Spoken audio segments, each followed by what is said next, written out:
All right, welcome back to Film Tangents, everybody. This is Jack. And this is I'm here with Jake over here. And I'm also Jake. Yeah, we And I am thwarted also Edward. Jack. He's out, dude. He's out. The cat's out of the This bag, podcast dude. this podcast has two Jakes and two Jacks. And I Yeah. sound like the other Jack and like the other Jake. Yeah. Mm. Nah, dude, you've been foiled. Look, You've been hoisted by your own petard, dude. Maybe he there's didn't he didn't survive the flame tangent. He burned Maybe- down. yeah, dude, I burned out. Maybe there's like a conspiracy theory out there. Maybe somebody has like, if you're this person in the comments, commented. If you're like, oh, this podcast is always supposed to be rebranded as the Jake and Jack. Yeah. You know what, dude? Flame Tangent is actually Flame Tangent is a pretty good alternate title for Film Flame. Comment below Dude, which I one think you guys like better. It should be fun tangents. Maybe it should just be fun tangents. Flame Tangents instead of Yeah. Film Flame. Film Yeah, Flame's nice though, because I feel like there's a lot of tangent spin-offs. Film Flame's like kind of its own thing. I like that too. I don't know. Both ways are pretty good. Yeah, I don't know, man. Also, yeah, it's like because Flame Tangent sounds like it could be a different show. I don't know, man. Where like Film Flame sounds like it could be connected to Film Tangents. I don't know, Film tangents is just like us talking about like barbecue and what's what's the best what's the best grill and shit like that. Yeah. But we're back. Everybody like and subscribe and follow us on we're on obviously YouTube, and we're also on Apple Podcasts. But yeah, dude, Film Flame is like if Film Tangents is Raw, then Film Flame is SmackDown, dude. That's how I think of it. we just added a brand. Oh god. But SmackDown. yeah. Anyways, movie of the week for this week is Conclave, and kind of one of the topics that I wanted to bring up that's relevant to Conclave that I didn't think would be happening is the state of the current Pope. So Pope Francis was hospitalized shortly after I watched this film, and it was selected for this podcast. So this wasn't chosen to be culturally relevant. It just happened to turn out that way. But he was hospitalized for bronchitis that worsened and turned into pneumonia. In both of his lungs. So hopefully there has been he will recover. I mean, he's 88 years old. 88, dude. Damn. Which, I mean, as we all know, I mean, once you're getting up in those years, like sometimes something as little as a cold can take you out. Like, I mean, yeah, truly, you're just not as durable as you used to be. But it's very strange and kind of spooky, the timing of this coinciding with this film tangent.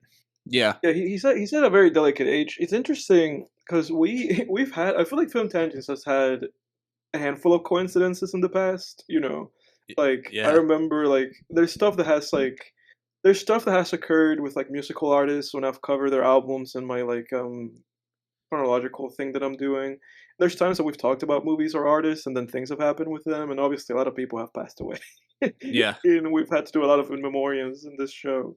But that's so strange, that you're like that you said that you're like, oh, let's all watch Conclave, and and then suddenly the Pope's like, down but not out, so it's very strange, like how the world's timing, and obviously there's like 8 billion people in the world, and there's probably a bunch of other people who watched Conclave like us this past weekend, especially because it's like in the Oscars, Yeah. But you can't help but like think about these things, can you? Yeah, it's spooky timing, man. It's real spooky timing. But yeah, like it's kind of because it kind of makes me wonder, because we watched this movie, and how many Catholics are there in the world? That's a good question, because there's like 3 billion Christians, right? Whoa, my mic almost fell there. How many Catholics? 1.3 billion. So they're like more than a third of the Christians, because there's 3 billion Christians, right? Christians in the world. Oh, 2.6. I overestimated. It's less than I thought. Yeah, I thought it was like 3 billion, but I don't know. But yeah, so it's kind of interesting because what I kind of thought of, like I'm not, I don't know, like I've been to the Catholic Church, and like my family, my heritage is Irish, so like I come from kind of an Irish Catholic background, but I'm not really, I'm just kind of non-religious now. But it kind of makes me wonder, like how much of an effect on culture a pope has, the pope, Yeah. I guess. It feels like maybe that's just like my perception. You guys can correct me. Yeah. But the way that I have felt, as somebody who's, I guess, inhabited 2 different countries, is that it seems like the Pope doesn't really have that much of like a cultural, um, presence in the United States. People don't really talk about the Pope, like, you know, like very seldomly I've had conversations with people where the Pope in any way, shape, or form like comes up, in natural conversation. Well, But yeah, it's. growing up, Oh, go ahead. go ahead. I was gonna say, but growing up where I grew up in the Dominican Republic, it's like anything the Pope did or say was like news constantly. Oh, really? Like it was, yeah, constantly. Like it was just like everybody would talk about it, because that's a very much like very Christian, very Catholic like country. Um, so that would be that would be like a that would be a constant discourse, and the things that the Pope would say would have like an actual effect on people's like everyday, goings and going outs. But maybe me saying that is really just more so like a commentary on my, I guess, Catholicism, and at present for me being that I'm not, you know, going. so, so I would assume that if people are going to church like every Sunday, that they probably do, that probably is like a presence in their life, I guess. I mean, what's your take? Like, Jack, where are you at with this? Like, am I right or am I wrong, or where am I? Oh, Jack went mute for me too now. Is he Yeah, mute for you? yeah, we can't hear you. Yeah, that's what I was saying to you, that was happening. Like that Oh, was this time happening. I tapped it. That was Okay, on me. I was okay. gonna say this time, Idiot. I think you're yeah, idiot. Dude, I spilled a little bit of my wine here. I was like, went away, got paper towels. It's not a good look so far. I mean, we're not even 5 minutes into this thing, and I'm a mess. Um, but I agree, Edward, and I was gonna kind of bring up one of my experiences going to like Catholic church this past not this one, but the Christmas before. Mhm. Um, I had like my grandfather passed away, and so my other grandfather like kind of had a commemorative service for him, and I went to the Catholic church, which kind of like Jake, I'm not very religious. Had kind of the background growing up of being it, but that's just kind of not my viewpoint. But going to Catholic church at this area, it was a very like I felt like there was a very much lack of like a middle demographic of people when I Mhm. went. It was a lot of old people, and and not like old, but like 50s, late 40s, like and up, and then older people, and then like children, like them bringing their children. I had a very big like, and maybe this is just this church or this area, but I mean, a very big lack of that middle demographic of like people our age or into Mhm. their 30s and Mhm. 20s. So I don't know if that has any impact on how it's not as, um, you know, much of a topic, or maybe it's just geographically. But Mhm. Mhm. I totally agree with that. Yeah, well, and what Yeah. I was gonna Go ahead. say, is that, it's not necessarily. I think it's more of like a trickle down effect, right? Like in terms of less so of like, oh, the Pope said something and everybody pays attention to it, and more so in the sense of like the Pope kind of makes a declaration, expresses a viewpoint, and then therefore the Catholic Church, meaning Catholic churches around the world. And I'm not saying I don't know how it really works, but I'm assuming there's some common thread, of like, oh, the Pope says this, so we'll say this at the church too, or we'll kind of like fall in line, with this viewpoint. and I feel like there's got to be like some kind of trickle down effect, to where like the 1.3 billion Catholics, or rather a good chunk of them at least, are then sort of expressing a certain viewpoint, which, in my opinion at least, can be great when you have a pope that accepts gay people and thinks, acknowledges evolution is real, and even says, I think Pope Francis said that hell isn't real or something like that. And you could see it. I mean, I've been to Catholic churches in South Carolina, and they're soft. They're softies, man. They're progressives. Like, there's no hellfire and brimstone teaching. There's no anti-gay speech, or but it's interesting because it's like, it's like you said, it's like the Lutheran church effect, right? Let me just hold that thought. The Lutheran church I went to as a kid, and we left that church because of just that. But go ahead. Mm-hmm. No, I was gonna say, like, like that you're right in that sense, that it's like this trickle down thing, and it's something that we don't think about, right? Because it's like, again, I think we're at this stage, and maybe this is kind of like something that also applies like in a broader way, when it comes to, I guess, people of our generation and younger,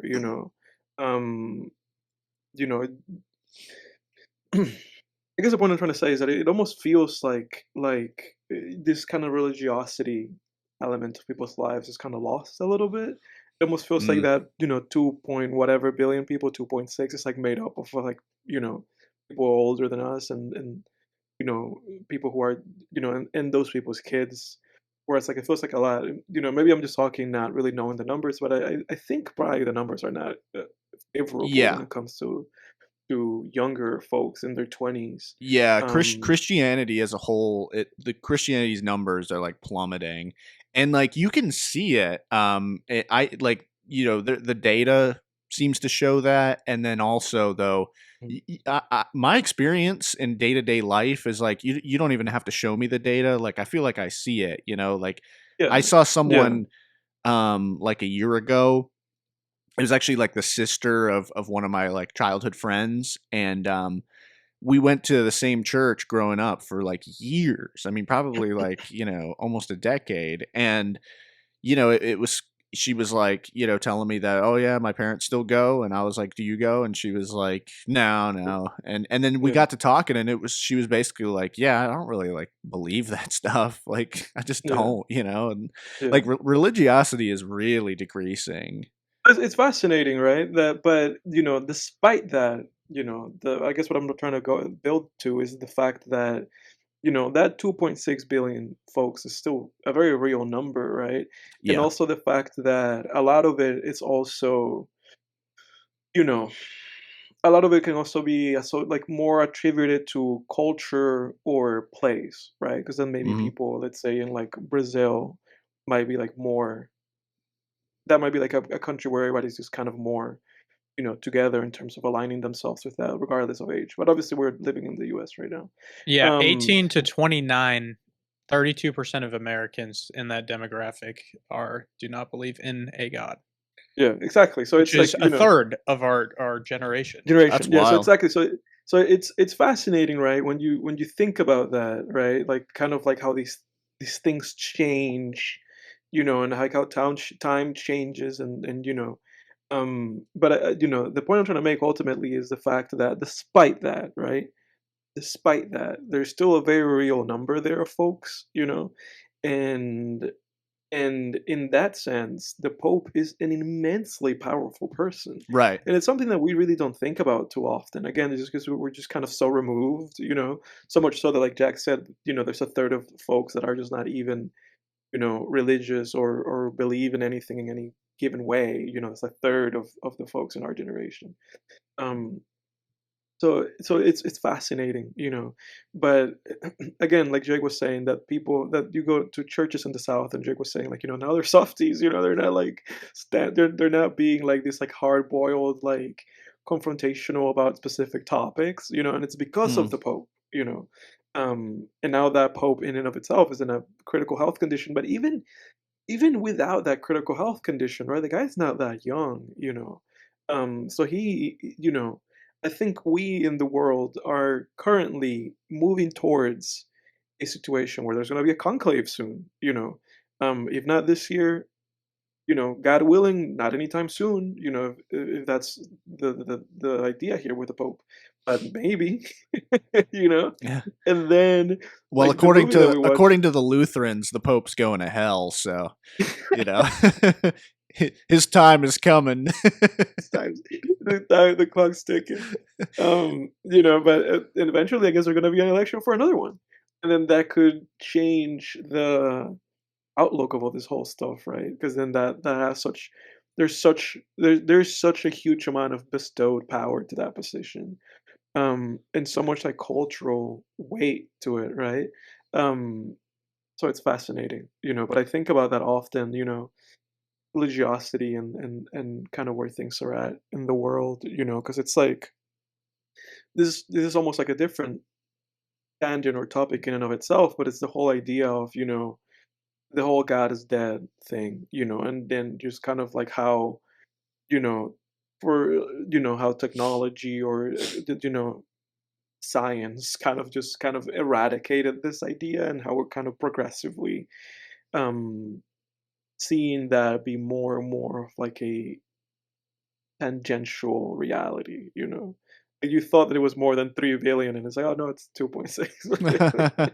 I you know swear it was 3 billion at one point, but yeah. no, I just listen to this. PewResearch.org, in Pew Research Center telephone surveys conducted in 2018 and 2019, 65% of American adults describe themselves as Christians when asked about their religion, down 12 percentage points over the past decade.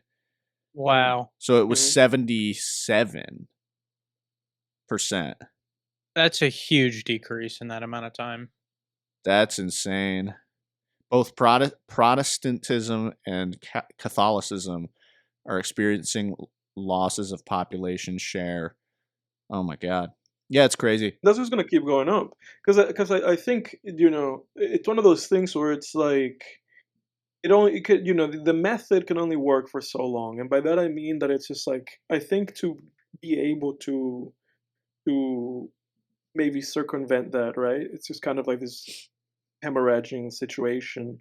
I feel like to circumvent that, something has to change, because I think my belief is that a lot of the time, it's not necessarily that people are just like unwilling to engage with it. It's just that the way that it's trying to engage with people, it's not meeting people where it needs to meet them, if that makes any sense. Yeah. Because I think if you ask me, especially in the world that we're living in, of just like this advancing, technology, like a just like a locomotive like train just keeps going, right? Where now we have AI, and now we have like, AI in movies and in music and in, and people don't even know what is or isn't, like there's a new Playboy Cardi album that's kind of being teased. There's a lot of like I am music billboards popping up places, and that's kind of thought to be the name of the album that he's coming out with. And a lot of circulating conversation about the new Playboy Cardi album is that inside knowledge of it has been that a lot of AI has been put into that album, meaning that AI has been like writing lyrics for Cardi, or he's been kind of simulating his own voice and stuff like that.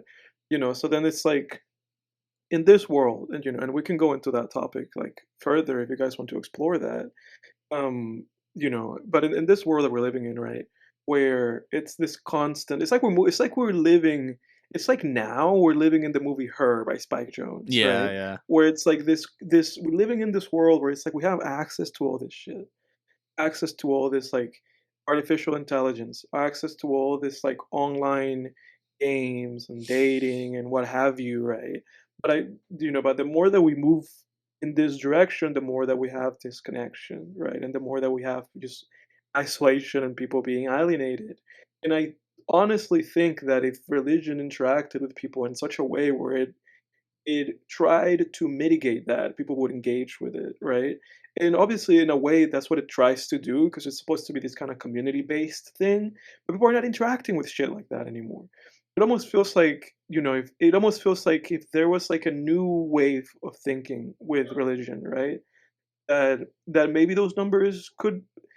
I don't think it's gonna stop going down, but maybe it could stop going down as drastically as Yeah. it is. Well, yeah, I mean, Yeah. I think what's like what turns people off is just like kind of I don't know, like I mean, I don't know. I would actually be interested to talk about like Jack, you and I, like our deconversion experiences, but I mean, like I would say, yeah, it's kind of weird because like a lot of I feel like at least like from where I sit, it seems like, and I know there's a lot of in between, but it feels like to me the majority of I guess like Western religion right now, like pretty much Christianity, like let's face it, that's the dominant religion, um is it's kind of divided into two camps, one much larger than the other, and to me like the larger one is like this camp where it's kind of like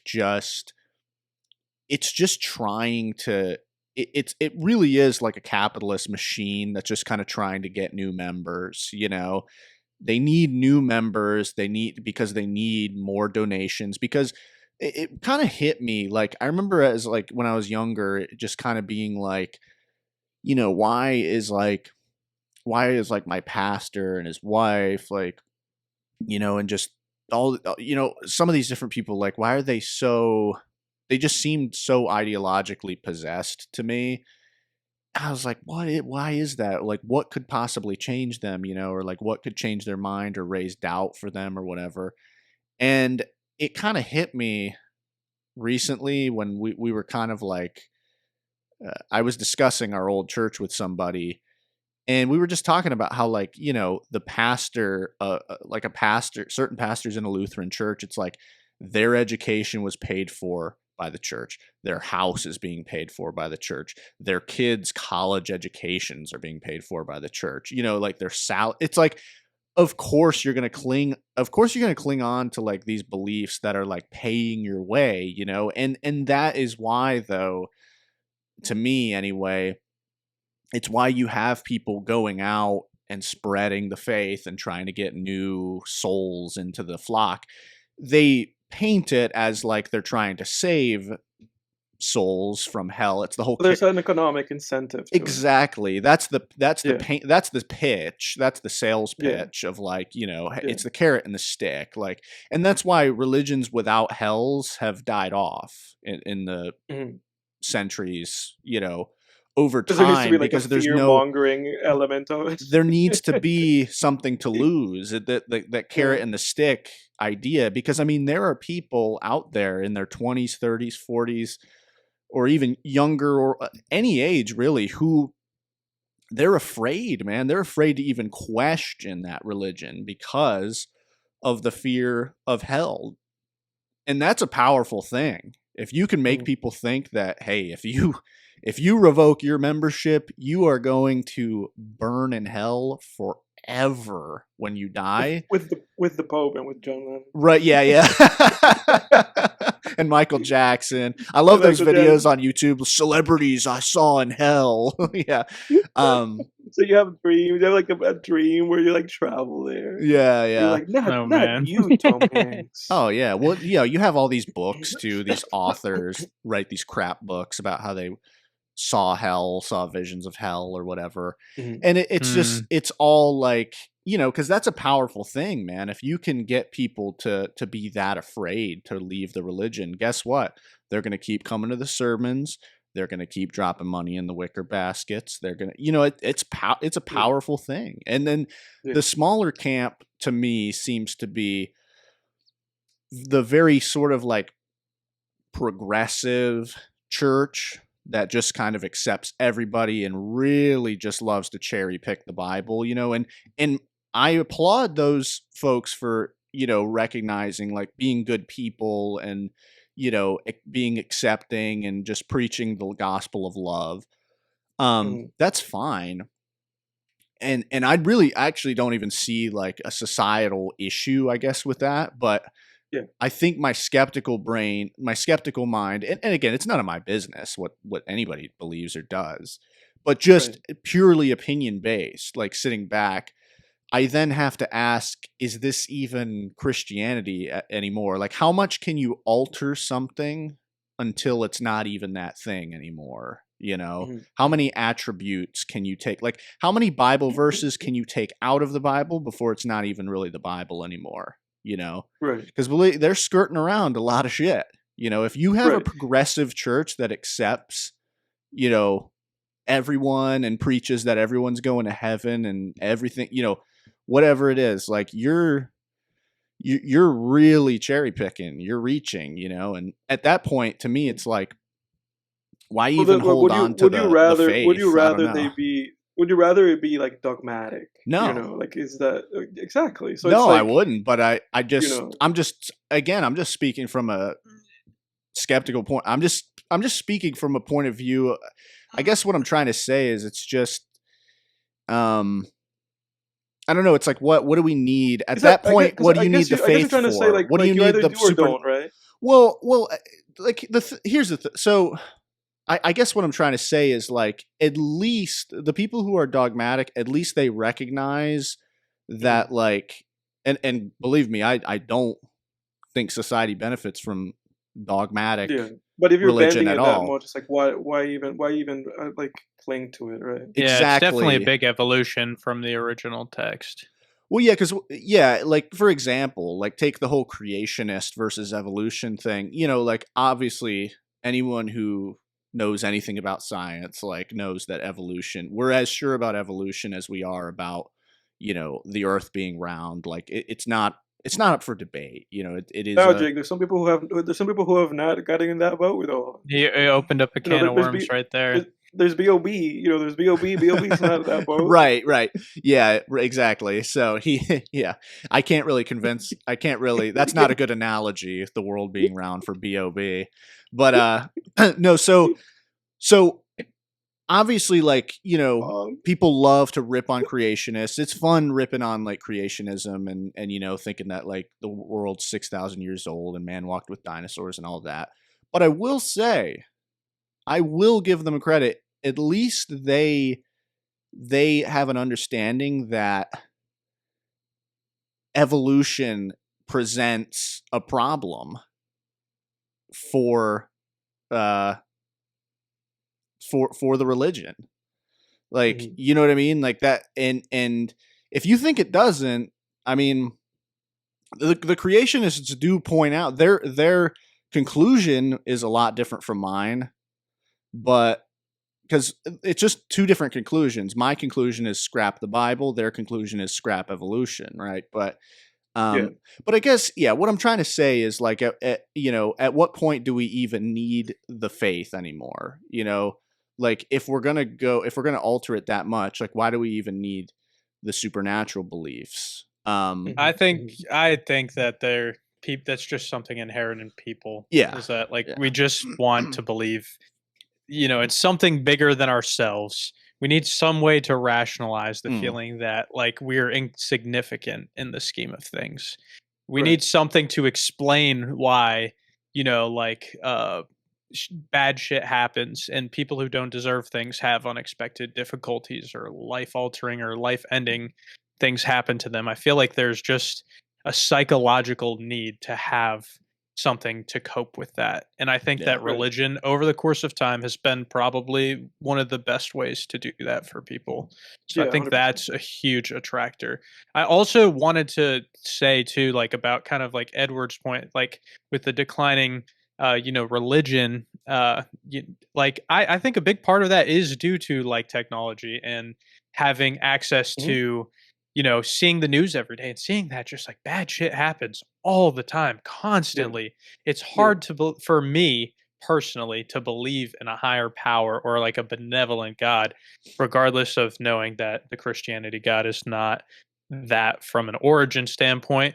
But to believe that, oh, there's a better plan, like there's a plan in place, like God has a plan for you, when so much shit happens that it's just like, how do you explain it? How do you rationalize it? And how do you like be okay with like, okay, well, if there is a God, this is how, the planet is. Yeah, the problem of evil is what Yeah. that's called. Yeah, that's a reason that a lot of people, that the problem of evil is like a big one, that leads to people's deconversions. It like deconversion comes about in a lot of different ways. Some people it's just kind of like the scientific aspect, like skepticism. Some people it's more of like the moral stuff, and then some people, I guess, problem of evil would kind of fall under the morality of it. But it's a bit more. The problem of evil, I guess, is a little more philosophical, because the moral stuff I would consider like people who have a problem with some of the commands given in the Bible, by God, versus something like the problem of evil is more of like a philosophical presentation, I guess. I would agree. Yeah. And I just want to throw out there too, like, I have Christian friends, like I have Christian family members. Like I don't try to knock religion. I try to be as inoffensive as possible while also trying to like just express my point of view. I just really enjoy talking about this stuff. Like Me I've too, been and I've been told absolutely by have the most respect for people that believe whatever, and everybody has the right to do so. So it's not coming from a yeah. judgment standpoint. Yeah, I just want to clear the air because I've been told by like certain like family members that I like have gone a little too hard like in the past, like when we talk about religion and stuff. But I'm just philosophizing. Like I really don't, I get that maybe there's like a little bass in my tone sometimes, but I'm just philosophizing. Like I enjoy like religion and mythology is. For a non-religious person, religion and mythology is like one of my favorite. It's like top 3 topics for me. So, but anyway, just throwing a little Febreze into the air there. Yeah, no, and it's something that we've talked about. Like, I mean, this has been a recurrent topic, and you and I have talked about this stuff like privately. The epic God's Not Dead review that you did. Oh yeah, dude. That's a great episode, wasn't it? But yeah, so I mean, it's obviously like like you said, there's like endlessness to this, right? This kind of conversation that we can have about this topic. Obviously, right now it's just such a topical thing too, just because of what happened to the Pope, because this movie is like everywhere, and not only that, like this movie's making gangbusters. Like it already passed the $100 million mark. People are really like intrigued by this film, and people are out and watching it. Which I think this conversation that we're having right now is probably a conversation that people are having a lot right now. Like on the way back home from the fucking movie theater, or the next morning, or the night of. I think it's definitely a conversation that is at the right space and time to be had right now. Yeah. Jack, what was your like experience with religion and like your deconversion, or were you ever like religious? I mean, I think there was. I don't really remember exactly when I realized that I didn't believe in it, because it was early. That I just never really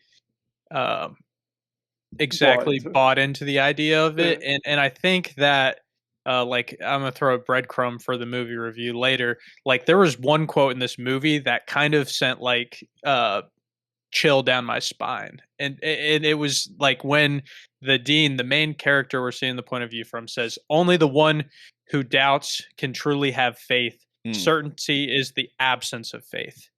And that really hit home for me, and was like just kind of like opened my eyes to just like, I don't know, I always kind of had it in my eyes that it's just like on the outside, on the external, going to church, seeing people who are religious, people always present on the front that they're like, I am certain there is a God, and I'm certain that like, I am Christian and believe in all these things, like certainty.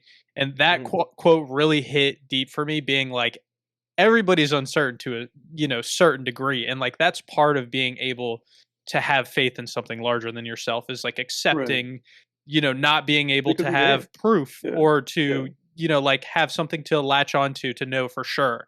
And I don't think that was something that I, being a very logic based person, had a capacity for, being young or really ever.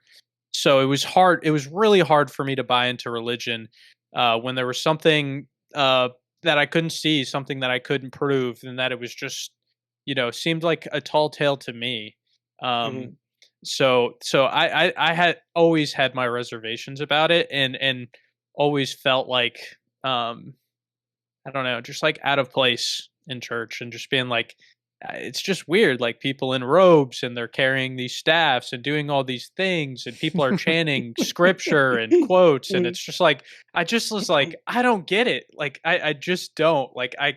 So for me, it was, I feel like it was almost like a predestined thing where just like me and religion weren't compatible from the start. And not to say that, I won't wrestle with it or, like think about it, because it's definitely a very interesting thing to think about and to delve into the wormhole and do research on. And uh, but for me, it was just more of a like, I can't believe in something I can't see. So that quote really hit hard for me, and being like, uh, almost not envious, but like really amazed by the capacity of some people to have and go through those uncertain moments and still believe. I think it's a really admirable quality.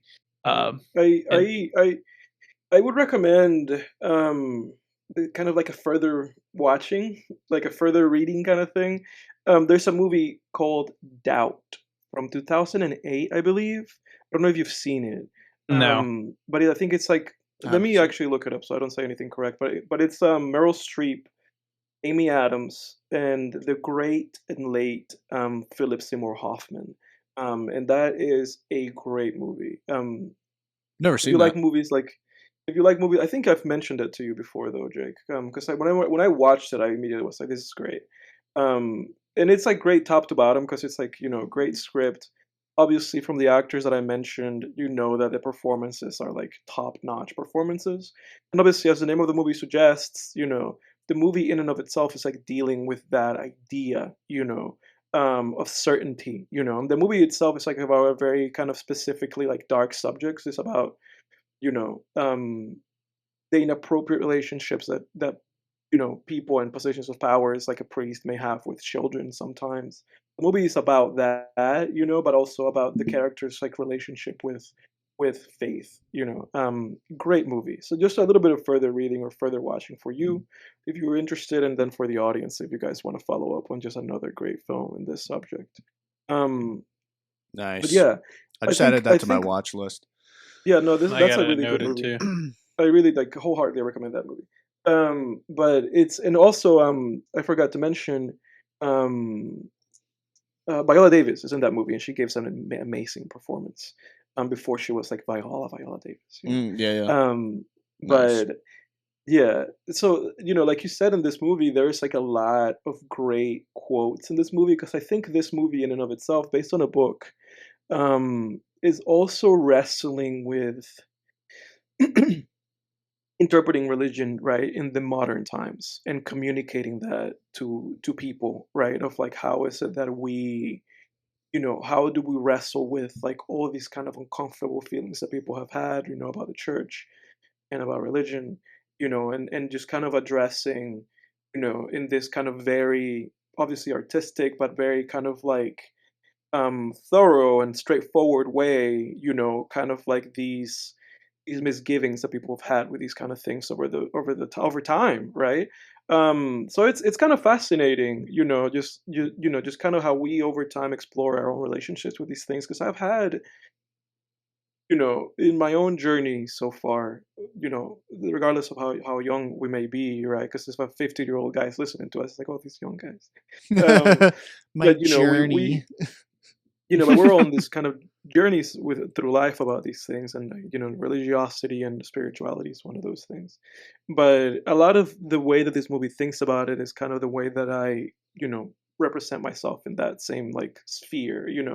So I continue to have just kind of this relationship with um spirituality and like a higher being, and just kind of trying to incorporate that into my life regardless, of just kind of, for lack of a better term, kind of ending, in a way, my relationship with, the church at large, or like what that represents.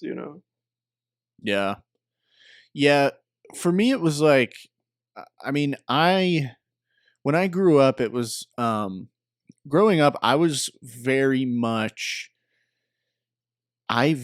much like was the type of kid who kind of listened to authority and like really took like adults at their word for like everything, so like I believed in like Santa Claus until like my parents literally had to tell me. Like most other kids just kind of like stopped or never did or just, but like I Yeah, just I know. assumed that like, oh, the adults are saying he's real, the grown-ups are saying he's real.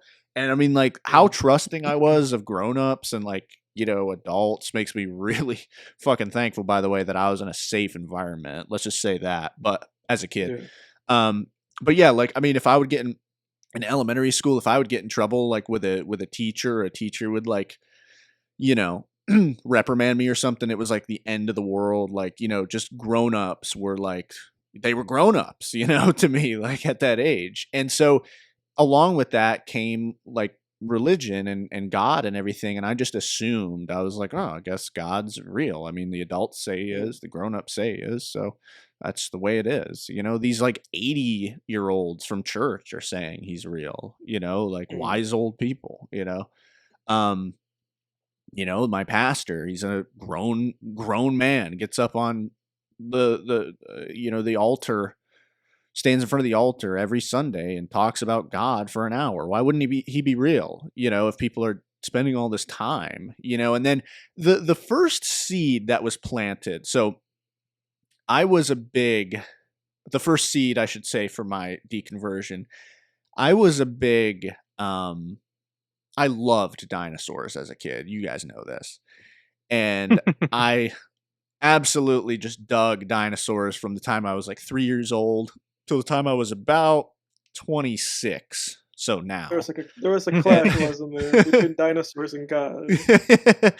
So I had never even, it never, because you don't know like all the details. Like back then I didn't know that like the Bible's operated on a 6,000 year timeline, or more like a 4,000 year timeline from 6,000 BC to like 2000 AD or whatever, to like, the first century. Like I didn't realize that. So I never even thought, like when these dinosaur documentaries are talking about evolution and millions of years and everything, like it never, the Bible, dinosaurs never cross paths for me, like never crossed those wires. And then it was like 5th grade.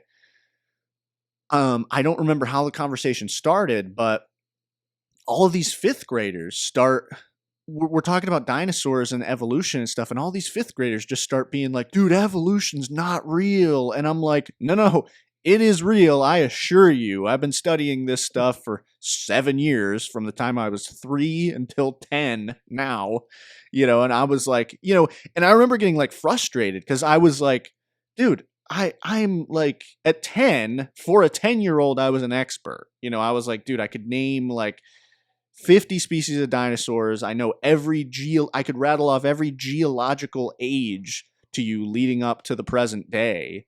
Like that's how much I watched and rewatched dinosaur documentaries, and like, even like Ice Age documentaries, like the stuff I watched Walking with Beasts by BBC. It covers like all the prehistory after the dinosaurs, like mammoths, saber-toothed cats, all that stuff.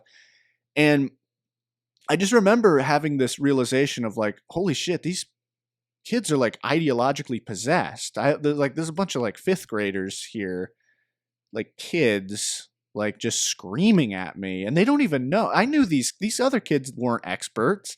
They didn't study they didn't watch the dinosaur documentaries and come to their own conclusion. They were just saying what their parents were saying. And I think even at 10, I kind of knew that. So I was like, what the fuck's going on here? So that was like the first thing where it was like, okay, this is weird. Like people getting all up in arms about this. And why is there this huge discrepancy between like what we know about the natural world and like what the history of Earth is according to the literal interpretation of the Bible, And then the second thing, and the biggest thing to this day probably would be for a lot of people, it's the problem of evil. For me, it's the problem of hell. And like, I just can't, I can't, man. That is that is so fucked up, man. Like an eternal hell. And it's, to this day, it strikes me that like people can walk around in their day-to-day lives and like look around at people who believe differently than them and think to themselves like, oh, that person's going to go to hell for eternity when we die. Sad. And just goes about their day. It's just like so weird. And for me, it wasn't even because I didn't even know like what hell was really. I just thought it was a curse word. And then like around like 4th or 5th grade, I was in Sunday school and the topic of hell was brought up. And I remember just being like, wait, but people get out of hell, right? Like they eventually serve their time. And the teachers were like, nope, there's no second chances. And like, I look around and like the other kids in the room are kind of like nodding their heads. And I'm just like, like I look like I saw a ghost. Like I just remember being like, holy shit. And I remember there was even a time, man, like for some reason the subject kind of rebounded for me. Like, a couple years later, like around middle school age. And I remember like having like, because I have OCD and just having like OCD about it for a few weeks, but I was still a Christian at the time. So I wasn't afraid of going to hell. It was the thought of like other people going to hell and just my own, like, I just couldn't picture myself in heaven and being able to enjoy heaven, knowing that others were going to hell, including people I knew, you know. Dude, and, I had the exact same thing. yeah. And it's weird because like, you know, yeah, I don't know. And it's like, to me, that's just compassion, you know. It's like, you know, I had no fear of going to hell. Like there was no doubt in my mind. I was like, I'm a Christian. I believe in God. Like I'm going to heaven, but this is like fucked up. Like I don't know if I want to be a part of this, you know. But of course, like moral qualms like that don't mean the religion is not true, as fucked up as it is. Like, you know, if there was good evidence for Christianity and like that was the case, it would just be the tough pill to swallow, you know. But then I just, you know, as I got older through my teenage years, I just did more digging, you know, and you just get into all of this like historical stuff, you know, the religious pluralism, just the fact that there are like thousands of other religions. So we have a pattern established of like people, because by definition, if one religion is true, all of the others have to be false. So either one's true, so either 99, let me put it this way, either all except for one are false or they're all false. Right. And to me, it's kind of like, well, what's more likely? You know, the statistics say that they're just as likely to be none of them true. Right. Like one. Exactly. Because if we observe a pattern, right, and like the pattern has the same cause each time, you know, it's like, why would all of a sudden the cause, it's like, oh, but there's this one exception, you know, and there can be exceptions to patterns, but you have to demonstrate it. It has to be demonstrable. Right. And you know, I'm not going to go down the rabbit hole, but there is just all of this stuff where you look at history and it's like you study like the cross-pollination of religions and how certain religions stole things from other religions. And it's like, this very much just seems more, these seem more like creative explosions than actual divine revelation, you know? So, yeah, that's kind of my experience, but I would say the problem of hell was my biggest like push, you know, to really look into things. Yeah. But I would say that was also ironically what kind of kept me religious for a while, because even after I had sort of dropped like all kind of attachments to it, I'm telling you, and this goes back to my point before, this is why they do this, because they want to make it really, really hard, if not impossible, for you to leave, for them to, I hate to be this blunt, but to lose a customer, and even, I was afraid, and still to this day, sometimes I'm like, is it Jesus? Am I going to hell? Like, to this day, I'm like, but the way I was really kind of able to pretty much almost entirely eradicate that from my life was, I just kind of came to this conclusion of like, well, my stance, right, is that we really have no good evidence or really any good reason to believe, right, that any religion is true. But for this example, I'll use Christianity since that's the background I come from. Like, I believe that let's just say I have no reason to believe that Christianity is true, right? There's just not enough evidence. And being afraid is not a good reason to just accept it anyway. Right. It's just not a good reason. So, and even if I did, if there's a God that can read minds, well, he knows what the fuck I'm up to. So it's this guy's doing this out of fear. Yeah, he's just afraid, he's just pretending to believe, so there's not really much I can do anyway. Like, the cat's out of the bag, Right. So anyway, that's my story. That's my experience with that stuff. All right, fellas. Jack, where do you take us from? Tough one to pivot off of after that. Yeah, right? But there's no good segue out of it. Yeah, no, and I knew that's the way this episode was going to go, and not for a bad reason, but that's definitely a meaty topic. But one of the other very much different topics that I had prepared was, and just wondering, Conclave being on Peacock is being free.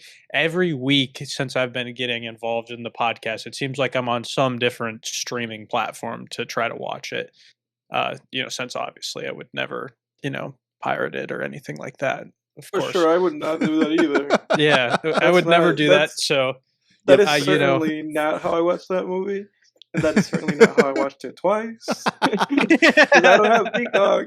So. Yeah. Film Tangents vehemently is firmly against the use of Putlocker, Megashare, 123 Movies, 123 Netflix. Any of those things, we're not for them. We hear when we don't have a service here, we what do? We rent them. We rent the movies. Yeah, and we only know the names so we can warn you against using them. So r/piracy. But within the realms of, actually watching something the way you should be doing it, the questions really come up since I've been on here. It's just like, God damn, like $5 here, $5 there, put my email in, free trial here. I remember in the, good old days, like high school, middle school, just like Netflix had everything. Yeah, Netflix, because it was just Netflix. Yeah. It was like a Wild West, right? And dude, I remember that. Like, I remember when all the Disney stuff was on Netflix, like all the superhero shit was there. And now, I think it was just too good, right? Like, we had it too good, not for long, but we had it too good, Yep. And it was that thing where, like, all those services, Disney, Amazon, everybody just saw it for what it was. And they're like, hey, why are we letting Netflix just be a cash cow? They're just benefiting. We want a piece of the pie. They're just giving us money they're just giving us money to hold the license. And then they're profiting endlessly, So it's like, let's just take back our licenses for these properties, and let's just stream it in our own platform. And then it's like Prime, Hulu. Disney, Hulu, ESPN, Peacock, Max, Tubi, and it just keeps going and going. Tubi's the shit, dude. Tubi has been on it. That came out of nowhere. Because I was on Tubi. I don't know what's on there. I was on Tubi years ago. Like, I'm not trying to say like, oh, I was like, the first guy on it. But like, yeah, but you are. But yeah. Well, but it's more in the sense of like, it's weird to see it then become almost like household now. Like, it has like Super Bowl commercials and stuff now. Because that used to just be the place where like you could get a lot of like old horror movies and stuff. Random movies. Yeah. but Tubi, and Fandor and like, Shudder, and it's like, Criterion now has their own Criterion channel, and it's just like endless, it's just endless. Like, and like you said, Jack, it's like, when does it end? And the shitty thing now is that it's just becoming television, right? Where a lot of these services, Netflix and Hulu and Prime and everything, they just have ads now. Max has Yep. ads. Like, all this shit has ads, and then you have to pay more money to watch shit without ads. But that's why streaming existed in the first place, right? The Yep. whole idea with Netflix was, oh, there's no ads here. You just go and watch the show, you go and watch the movie, But now the ads are there.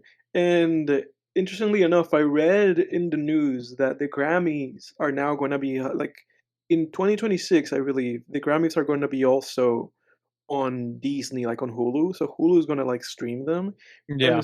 and people were like, "Yay!" They're like, "Yeah, we're gonna have the show's gonna be shorter because there's not gonna be any ads." And somebody commented, "It's like, oh, you're in for a rude awakening," Yeah. if you think there's not gonna be any ads, Oh yeah. because obviously there's gonna be a bunch of ads, even if you're paying for the premium subscription. Like the live version of watching the Grammys is gonna be ad filled. Oh yeah. Oh yeah. And the thing that really got me to the point where it was like, I mean, this is just gluttony at its finest from these companies, was when I got the $4.99. I got kicked off the parents' Netflix, like wouldn't let me do it at the house. I had to crack down. I had to get it $5 a month to get the one with ads. I was watching like something on my phone, when I was in the office with a little phone stand, just like, just doing some, menial tasks and watching Netflix, and had it up and the ads came on, and I was like, all right, like let me check my messages or go do something else like while the ads running. So I tried to swipe it up, and you know how like when you have YouTube or other things, when you swipe it up, it turns into a little screen in the top corner of your phone. They don't let you do that with Netflix. They have you locked in there so that it can't go to the tiny screen and keep running the ad in the corner so you can do other things. It's literally like you're in the app or you're not, and you're not watching anything. And I was like, this is fucking ridiculous. Because even if I had it in the top corner of the screen, like I'd still see it and be like, okay, like it's this ad, like I hear it, like whatever, like I could live with it. But like when you're locked in, it's just, I was like, you got to be kidding me. Yeah. Oh yeah. Dude, you know which one pissed me off the most was Amazon Prime. Like ads started coming up on that. I'm like, I pay for this shit. But it's like, oh, you have to go up another tier to not have ads. It's like you guys can go fuck yourselves. Prime and then you got like 8 streaming services at premium. Yeah, and by you guys can go fuck yourselves, I mean I'm gonna just keep watching Amazon Prime and not do anything about it. Exactly. And keep paying for it. Prime is the funny one, right? Because Prime, for the most part, most people are paying for their own Prime, so you can have your own fucking personalized like delivery of your shit and not be like, oh, your mom can see what you're getting on Amazon. yeah. But it's hilarious because with Prime, like you said, randomly you click on Prime and you're like, oh, let me watch this movie, and then you have ads out of nowhere. You're like, oh shit! Like I'm paying for this shit. Yeah. I pay for that for like the whole year. I don't even do a monthly thing. There's a year of Prime. And now it's like now I have ads. Now I have ads in this horse shit. Yeah, it's ridiculous, dude. It's ridiculous, but it is just becoming television. Just like separated. It's like before people were paying, $80-$90 to have like YouTube TV or whatever, to have what is it? It's not Time Spectrum Warner TV. anymore. Spectrum. Spectrum, yeah. Whatever. People were paying $80-$90 to have all that shit. And now it's like, oh, now you have to pay for Netflix and Hulu and this and that. By the time that you add that, even if you're a cable cutter, it's like, oh, you're paying like almost the same, Mm-hmm. So it's like, what gives, man? Yeah. There's the shit that I just refuse to have. I'm not gonna have Peacock. It's like, what's in there? Even SpongeBob. I'm not gonna have it. So it's like I'm just stuck with like Hulu and Netflix and Max. I'm not in Prime. I'm not getting anything else.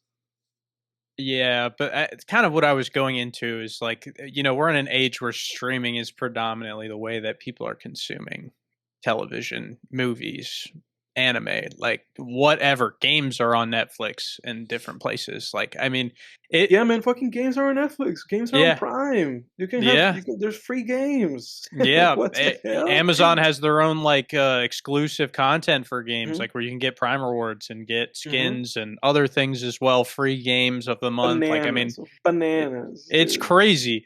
But and then it's like, you go from like a movie that the time that, when we used to watch movies and go to the movie theaters, and then it's like, oh, you go to the movie theaters, it's out of the movie theaters, it takes a while, then it's on a DVD, then you can watch it again.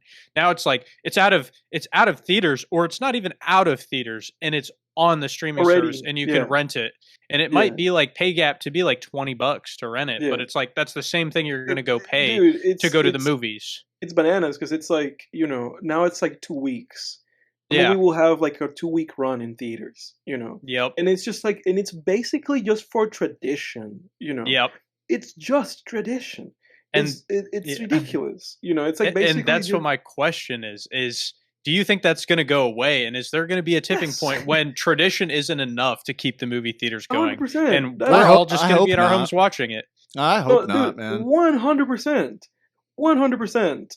That shit's going away. That shit's been going away for years, That sucks, dude. It's fun to go see a movie, man, in theaters.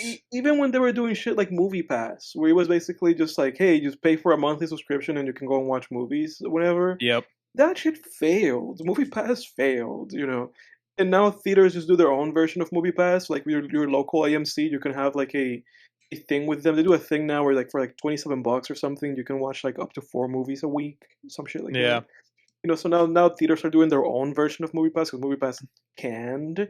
So it's like that shit's going away, bro. Like the movie theater experience it's like barely a thing right now. Because like you said, movies come out in like a week or two. Literally right now, literally. Any movie that's in theaters, just 2 weeks. It's like a 2-week thing now, Unless a director has enough cachet behind them to say, no, you're not going to do this with my movie. And only like Nolan and like Denis Villeneuve have that power, Yeah. Nobody else gets that, Dune 2 was in theaters, and it was like, after a few months that it was in Netflix or whatever, because Villeneuve, it was a contractual thing. Like he had to make it so that Warner Bros. Had it in contract that they were not going to do that, because they did that with the first Dune. The first Dune only was in theaters for like a couple of weeks, and then it was in Max, So it's like, dude, no, like with the movie theater experience going away, like the movie theater experience, it's like going away, dude. I hope not, 100%. Man. I hope not, because I mean, like, God knows, man, we spend enough time like at home these days, like especially those of us that work from home, which I believe is all present company right now at this point, like all 3 of us. Like, I mean, it's just like, God forbid we go and like watch a movie with other people. Like, I don't know, man. I like the theater experience. I will say, I think we have a good thing going right now because I kind of realized it fairly recently. Like, when I watch certain movies like Conclave, for example, I kind of, because let me back up real quick. In the past few years, I've had this feeling of like, why is it only all that's in theaters are like superhero movies or horror films? It's like all genre stuff, basically. And I kind of actually have, and I was kind of annoyed by that. And like because like all the original stuff is like on streaming. Like that's kind of the ecosystem we're in right now. It's like you go to theaters to see superhero movies or some kind of existing IP blockbuster or horror films, maybe a thriller. And that's really it. Like that's what you go to theaters. There's like 1 or 2 other things that might fall into like just some drama, like this type of movie, but they're kind of like, there's usually only like 1 or 2 of those out, and those are never what you go see. But I kind of realized like, you know what? I don't want to go watch a movie like Conclave in theaters. If I go to the theater and I'm making a trip, I want it to be like I don't know, maybe it's just conditioning at this point, but at this point in my life, if I go to the theater, I want it to be for like a horror film, a superhero movie, a blockbuster, right? Like I can watch. So you're in the vein of them being kind of like event, like like an event, Yeah. like Yeah. that basically that movies that go to the theater should be made for the express purpose of providing a theater going experience. Yeah, like I want to go see Dune 2. Like if I go Yeah. back through my receipts, if I were to go through all my movie theater receipts from the past few years, it's movies like Dune and superhero movies, or That horror make you get films. your butt up and be like, I have to go see that in Exactly. IMAX. But I think that's how I am at this point. Like that's what I want to go to theaters for. But I really hope we don't lose that, because I actually do think the current ecosystem, to be a little positive, I think is kind of working. Like we get all the IP, the remakes, the reboots, the sequels, the superhero stuff, all the genre stuff, right? The Comic-Con stuff in theaters, and then Yeah. all of like all of the original content we get streaming. Because one good thing that is coming out of all of these streaming services, this big boom, is that we are once again getting original movies. Like we're getting original films. Like there were a lot of, what was that movie from Netflix? I don't know why this one's jumping to my mind, but the one from Netflix that was kind of like it felt very similar to First Blood. It had Don Johnson as the cop. You guys Rebel Ridge, yeah, right? Rebel Ridge. Yep, Just stuff. you're I don't know right. why that one jumped to my mind, but like stuff like that. We're getting like movies like Challengers too, yeah. Yeah, challengers, exactly. We're getting just original content again. I don't think it's even really fair to say, like we harped on it last year, but honestly, in the modern day, I don't even think people can really say anymore, like, oh, everything's getting bogged down by like existing IPs and reboots and remakes. I don't even think that's the case anymore. I think we're getting plenty of original content. I think now it's I think it kind of becomes a little bit of a different conversation, right? To put my 2 cents in the to add to your topic, I agree with you. It's a little silly sometimes because there's a lot of movies that get made these days that are like IMAX movies for no reason. Like I remember I saw like an ad, or I saw not an ad, I saw like something mentioned about a movie, and it was like, oh, this movie's being shot with IMAX cameras, and I was like, why? Like it was just like some random movie that it did not deserve to be shot on fucking IMAX. IMAX is huge, so it's like you don't need that. You talk about those You talk about those cameras that look like bazookas that they hold. Like they look like it's basically like what they look Nolan like shoots his supercomputers. Yeah, exactly. Like Nolan shoots his movies in those, and Dune is shot in those, and it makes for like obviously very crisp, but also very like big like films. Like they need special projectors for those. So they're like really like big like big movies. Yeah, they're basically holding like TVs. That's what they look like. I've seen pictures of them. So it's funny, with certain movies are being shot on that just to make them be like, oh, but this will make people have to go to the theaters because it's an IMAX and you have to watch them in IMAX screens. Because the movies are not shot in IMAX have to be like ported to just like a normal like TB ratio, and usually they basically have to crop the movie. A lot of screenshots of Dune have been going around comparing like the IMAX Dune to like the TV Dune, because the IMAX Dune is like this, and you can get the scale of like how tiny a dude is in comparison to like the machinery of the movie, and then the Dune in TV is like this, and it just gets rid of the scale of the film, So there's also a little bit of a conversation to be had with that. How are you guys going to port IMAX films to television without basically destroying the integrity of the film? If you're cutting this much film, that's a big fucking cut to make. But that aside, right? I think there's something interesting to be said about, like you said, Jake, that there's this kind of ecosystem right now where these big pictures are in theaters. By that I mean like superhero movies and the stuff that you already said. And then you kind of have stuff like Conclave that is just kind of more of like a straight to streaming kind of film. Even though it did do really good in theaters, mostly like I think overseas. It did make good money. I do believe though in the theater going experience for small films like that. Like I really appreciate it, like if I had had the opportunity to go see Conclave in theaters, I would have done that. Because I love seeing movies like that in theaters, just like these movies that you don't necessarily expect to have like a grand theater experience with them, but there's something that can be captivating just seeing that image, expanded that big and just having that interaction with it. So I do appreciate that. But the thing that I was going to say is that then the I feel like the thing that we have to do, all right, the thing that has to be done by the studios and the studio system right now to mitigate something, and to me it's really just about like income, right? Because usually what was true about the film system, right, was that movies would go to theaters and they would make money in theaters and people would get a return on investment. And a lot of the time creatives had deals, right?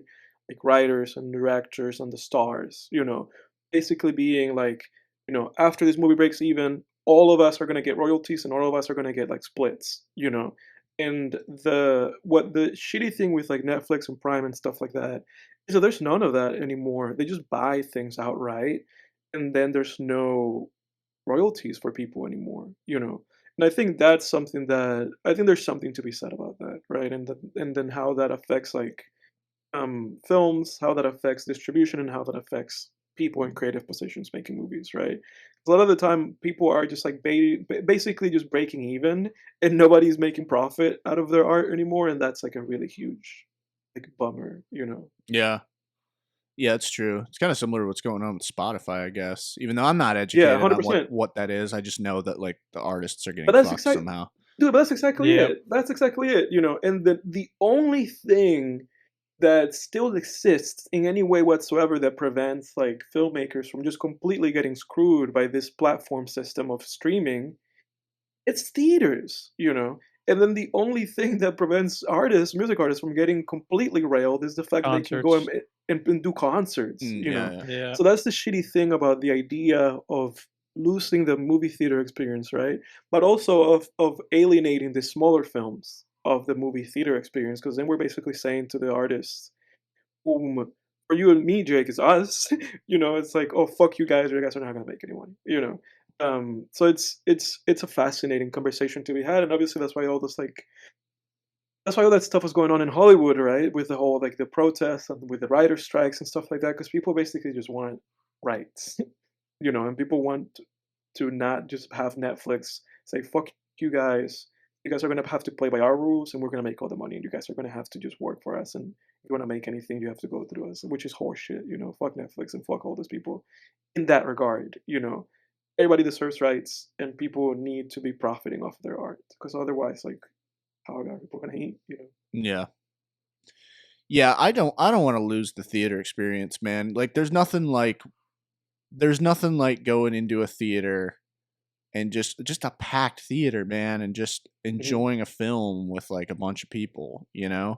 And you never say a word to anyone who's in there with you, but like, man, nothing makes me happier, dude. I know like some people want the theater to themselves, but and I certainly get that. And maybe some days I do, but I've I'll tell had you that what. experience before. Yeah. It was just me in a theater. So I saw Gone Girl in theaters when it came out, and it was like me and my cousin. I'll tell That's you, man. awesome. I'll tell you, like the like a magical experience I had like a year and a half ago was like going to the early screening of Godzilla -1 and That was a great screen. walking into a packed theater in South Carolina for a Godzilla film. Like, and I was just like, I mean, the kid in me just was smiling ear to ear, just being like, man, I can't believe like all my life I've loved Godzilla films, and now at the time this was only a year and a half ago, so 25 or whatever. It was like I am now able to enjoy a Godzilla film with like 50 other people. Like it was just amazing, and it's like, god damn, man, like how much time can we spend like at home? Like what else are we gonna get rid of? Like parties, fucking concerts, like god damn, we're just like shrinking into our burrows here, man.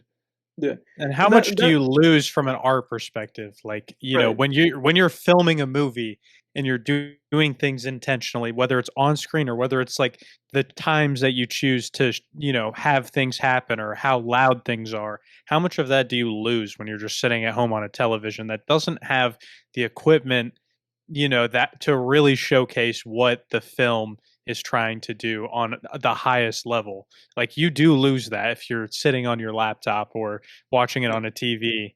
Yeah. I think that it would honestly probably also make, you know, filmmaking itself water it down. Yeah, it's fascinating. Just thinking about Tarantino, how he was like 2019 was the last great year of movies. Because obviously, like you said, Jake, back when I mentioned that, that was the last time he like made a movie. Yeah, I know. But that was like the last. But his point was like that was the last year where it was like theaters were still like a thing that dominated filmmaking, right? Because then COVID happened, and then that just accelerated this kind of ecosystem that we're in. Yeah, it's unfortunate. You always like hope for the best, right? Because you always want to hope like that things are just going to end up in a place that's fair for everybody. But you know, obviously, a lot of those things happening require a lot of sacrifice, and you know, big props to the folks that fought for a lot of the things that have been put in place. But to me, that just kind of needs to keep. It kind of needs to be more of that, honestly, to just kind of there needs to be a more radical change with this shit to just kind of put things in place in a way that it's like that makes sense for everybody in terms of what they're getting out of art, you know. And it's interesting to me that it's like music, and you mentioned this, Jake, with Spotify. Like music, it's in a weird place where a lot of people are just getting screwed over in music, but nobody seems to want. No, nobody's doing anything, you know, which is like the saddest part because it's like obviously everybody in music is basically a contractor. There's no union, you know. But even that being said, it's like you would think that it's like that at some point these artists would be like, "Hey, man, we have to," you know. The only thing that's come out of this is that Chappell Roan, you know, in her when she accepted a Grammy, she was like, "Hey, like we need to change this," you know. But meanwhile, she's still there accepting a Grammy, you know. Like props on her because she's the only person that's a big artist that's spoken about this shit.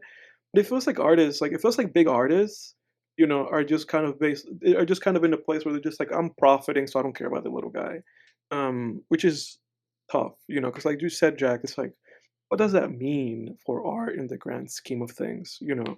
Because a lot of the time, the big artists are the people who are making the least like, um, obviously they're making the most like accessible shit, you know. That's the stuff that's connecting with the most people, but is connecting with the least amount of people in like in a meaningful way, right? Because you know what I'm saying. So Yeah, it's so totally. it so it's tough, you know, the position that art and filmmaking is in right now. Again, especially when you take into account AI is a thing, you know, that just keeps ramping up, you know. And then there's people like Elon Musk that just keep trying to put like chips in everybody's brains, you know. So it's a weird time, you know, because it feels like we're at a crossroads with examining or understanding specifically like what the whole idea of being a human being even is, you know. Not that I have the fucking answers to that, but it kind of feels like that's what's like at stake right now. Yeah, and it I don't know. So there's this anime that I watched, Cyberpunk Edge Runners. Have you ever watched it, Edward? It was a No, but I know Netflix it's a original. yeah. I know that it's kind of connected to the Blade Runner stuff. I think maybe I don't know. I've seen Kinda. parts. I've seen I think an episode of it. It's based But on one the of the game, right? But yeah, uh it's based on Cyberpunk 2077, right? I guess so. Yeah. No, you're right, Jake. You're I think it's in absolutely that same realm, at least as far as yeah. like the cyberpunk genre. But like the main character like has these um like erotic films that he gets from like people, and like he'll be able to basically inject them and like consume these films to where it's like he's there like physical, like, you know, in his brain, kind of loaded into him and watch a film. And like it might be like a weird thing where it's like, oh, maybe there'll be a downturn when it's like of technology being like, oh, we're going to just be sitting at home and watching films. And but you know, at some day and age there might be a point where it's like, you know, that's kind of the advancement of technology allows us to even get more immersive and more creative and, you know, more artistically uh, involved when technology kind of reaches that point as well. So maybe it's just Mhm. maybe it's just a weird in between area where it's like the quality of what you could get in a theater, or the quality of music you could have on Spotify, you know meets kind of what you could get out of a concert and what you could get Yeah. out of being in theaters. But I'm not sure again if that is something that's going to support artists and really Right. encourage anybody to go into that space and do anything meaningful. Yeah, Um, and then the issue for me, I don't know if you feel that way, Jack, or if you feel this way, Jake. The issue for me is just like at that point, it's like what gives? That just feels like if it feels like if you get to that point, which ultimately that's probably where we're going. But it feels like if you get to that point, it's like what's the point of anything?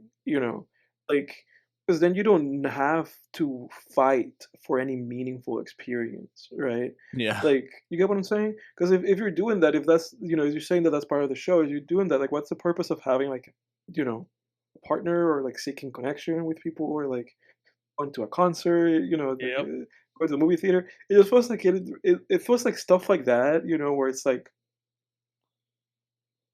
yeah, I guess at that point, I think we just cease to be human beings, right? We just kind of progress, if you could call that progress, but I guess it just becomes like a post-human thing, just cyborgs, I guess. Yeah, totally. But I mean, at the end of the day, I think I'm on the same page with both of you guys as it regards to that question, and just being like, I think. Well, I don't know if Jake, you agreed or really touch on this. I think theaters will go away. I think there's going to be a day where it's just not sustainable. I don't think there's going to be the demand for it always. I hope there is. Yeah. And So I you think just that, hope, like Jake said, there's a real value in being able to go see a film. It can Yeah. really take a good or a great film and elevate it to like a big degree. Just being there, being around the people, having the highest quality or just amazing quality to listen to it in, and to just like, especially like horror films or thrillers, just like feel those moments of tension and the suspense building and the jump scares and that thing. Yeah. So like I'm kind of on the same page as both of you with this one. Yeah, I mean, I would say it's hard to picture it really completely going away. Like, I mean, I'm certainly open to the possibility of it. Like, I obviously know it is. I know it's possible. I would say, like, I feel like going to the movies is enough of like just a common pastime that like so many people do, that I feel like the more likely outcome is that movies will become maybe lower budget. Like they'll stop. So maybe they'll stop because right now they spend an obscene amount of money on movies. Like these big movies. I mean, it's like, 150, $200 million budgets are just thrown Yep. around, and I think that will likely go away if I mean, that will definitely go away if you're not seeing a return, but I think they would just maybe scale it down. Yeah. I don't know. But that's a little bit, I don't know, because then the theaters are more like the retailers, so I don't know. So that's a big thing right now, though, is like there's just a huge divide as far as like huge budget, like blockbuster movies or like indie movies with like absolutely no budget and not really being much in between, right? Yeah. I mean, yeah, that is true. Yeah, I don't know, man. It's tough because it's like, I mean, people still go see plays, people still go see, yeah, it just seemed, it's such a common pastime that I don't know if it would ever completely go away, but who knows? I mean, drive-in movies used to be a huge thing, and I have gone to like drive-ins, but they're rare. They're like a rare you got to thing. go out of your way. Oh yeah, I had to drive and like, at the right time. yeah, you got to go like an hour. Generally like an hour if you're lucky from where you live, which like I did a couple times. Yeah, I think something interesting to think about is that the folks that are making technology, right? Folks that are like progressing, making all this technological progress, right? I think there's something interesting to think about in the fact that those people are not artists, right? Like those people are just like people who are very very kind of centered on the thought of just how can we make this as convenient as possible, you know? And a lot of the time, the people who are doing these things are people whom maybe, for lack of a better term, just say like antisocial or socially inept, or people who may just want to circumvent interactions with other people. I mean, because even when you think about like supermarkets, right? There's supermarkets, there's stores that you can just go in there. You have to like tap your card before you go in there. You go in there, you get your shit, and you leave. So there's like places that are even just erasing the necessity of just like any other human interaction. Uh, I think these two like things are like at odds, right? These kind of things that are like in the humanitarian, like in the humanities field, right? Like art, it's like in this fine arts and humanities thing, and then technologies and science is on the other side of that, and it feels like these things are just not in conversation with one another, and it feels like technology just keeps advancing in such a way that just says alienation, and you just do things on your own, and you get the whole experience on your own. Whereas then art is just trying to be this kind of social thing, and it just feels so like off. All this stuff just feels off. Like it's just going in separate directions, affecting each other. Um, it's sad to kind of think about this stuff. Yeah. Art and science. Yeah, I mean, and like the people making the AI and the robots and everything, like they're not going to stop because it's just that curiosity. Like they're on a roll. It's not even just money. Like a lot of people try to boil it down to like, oh, they just want to make more money. It's like, no, it's the human like curiosity. You made this robot, this AI do one thing. Now you want to see what else you can make it do. And it's just going to keep going that way.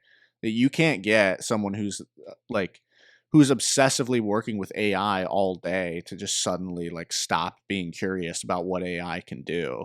Like that I think that really is what's happening.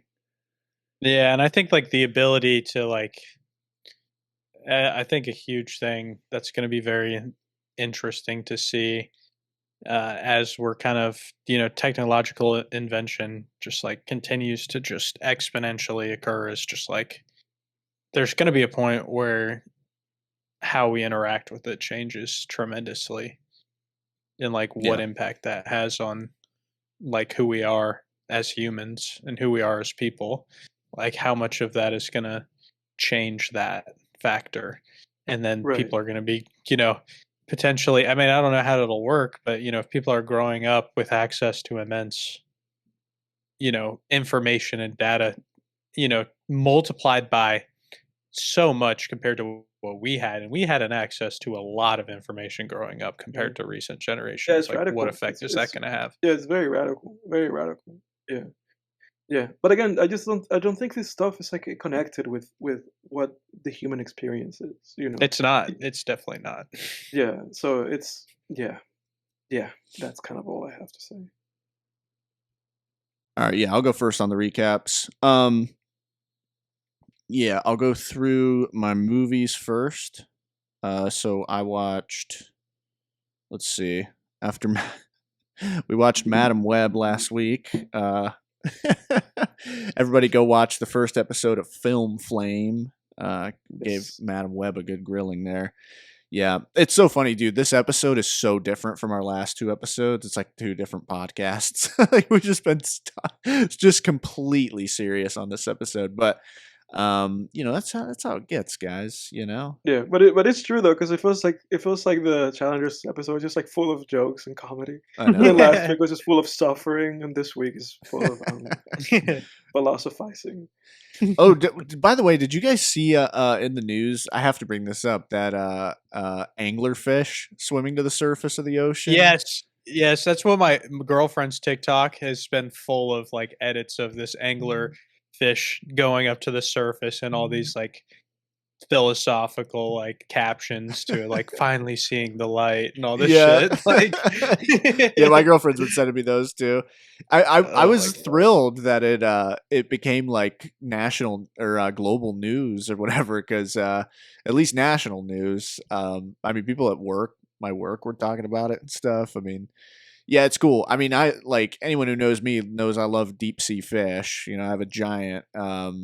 For those listening, I have a huge viper fish tattooed on arm. It's basically like a half sleeve. Yeah, I was thrilled to see that being talked about. It was so weird. Like, did you guys see the video of it? Edward, did Yeah, you I see the saw it. video of it? Yeah, I saw it. It's like so It's uncanny seeing those things like in blue water in the sunlight. Yeah, It it's was weird. It was really uncanny. It was creepy. Like it just looks so out of place because you usually just see those things in pitch black, you know, just waving that lure around, you know. I didn't realize how small some of those things could get too. That like some of those anglerfish can be like less than a foot long. Oh yeah. Yeah, that the one on video I think was just like a size of like a baseball or something, right? Yeah. Yeah. Yeah, there's a species of anglerfish called the football fish, and it's the size of a football. Like it's pretty hefty. I mean, it's like the size of like a small like watermelon, you know, just maybe that's a little exaggerated, like a cantaloupe, I guess. But yeah, I mean, it's yeah, it was cool to see that, man. But yeah, really weird seeing that thing in the sunlight. I want to do more research to see if they kind of like figured out why it might have swam up because they had a bunch of different guesses, like weather patterns or whatever. But just But weird. it was only that one guy though. Yeah, it was one anglerfish. Yeah, they're just solitary. I think pretty much all those deep sea fish are. It's like food's so scarce down there. They have like a low population density or whatever. But that They're a news, bunch of chumps, dude. yeah, no, A bunch of yeah, little right. chumps down there. Right. Nah, that would have been way cooler, dude. If it was a viperfish, I would have lost my shit. The viperfish is my favorite animal. Those things are fucking awesome. That's why I have a giant one tattooed on me. Why I went through a lot of freaking pain to get this thing tattooed on me, man. The things like for those who can't see, like the thing's jaws, like basically it's like the jaws are on my shoulder and basically the head is like tilted toward me, I guess. And like I remember just while I was getting the tattoo, like second day, I did 2 back-to-back days, 7 hours each. And that second day, your skin is just so pissed off, and the guy's just like working it with a fucking needle. Like it was, oh man, it was lot o' pain. But I remember when he was like just working because the it's like a serpentine animal, and so it like goes down it goes over my elbow, like the bottom, the tail and the back fin or whatever. And that's like the worst spot to get hit with a tattoo needle.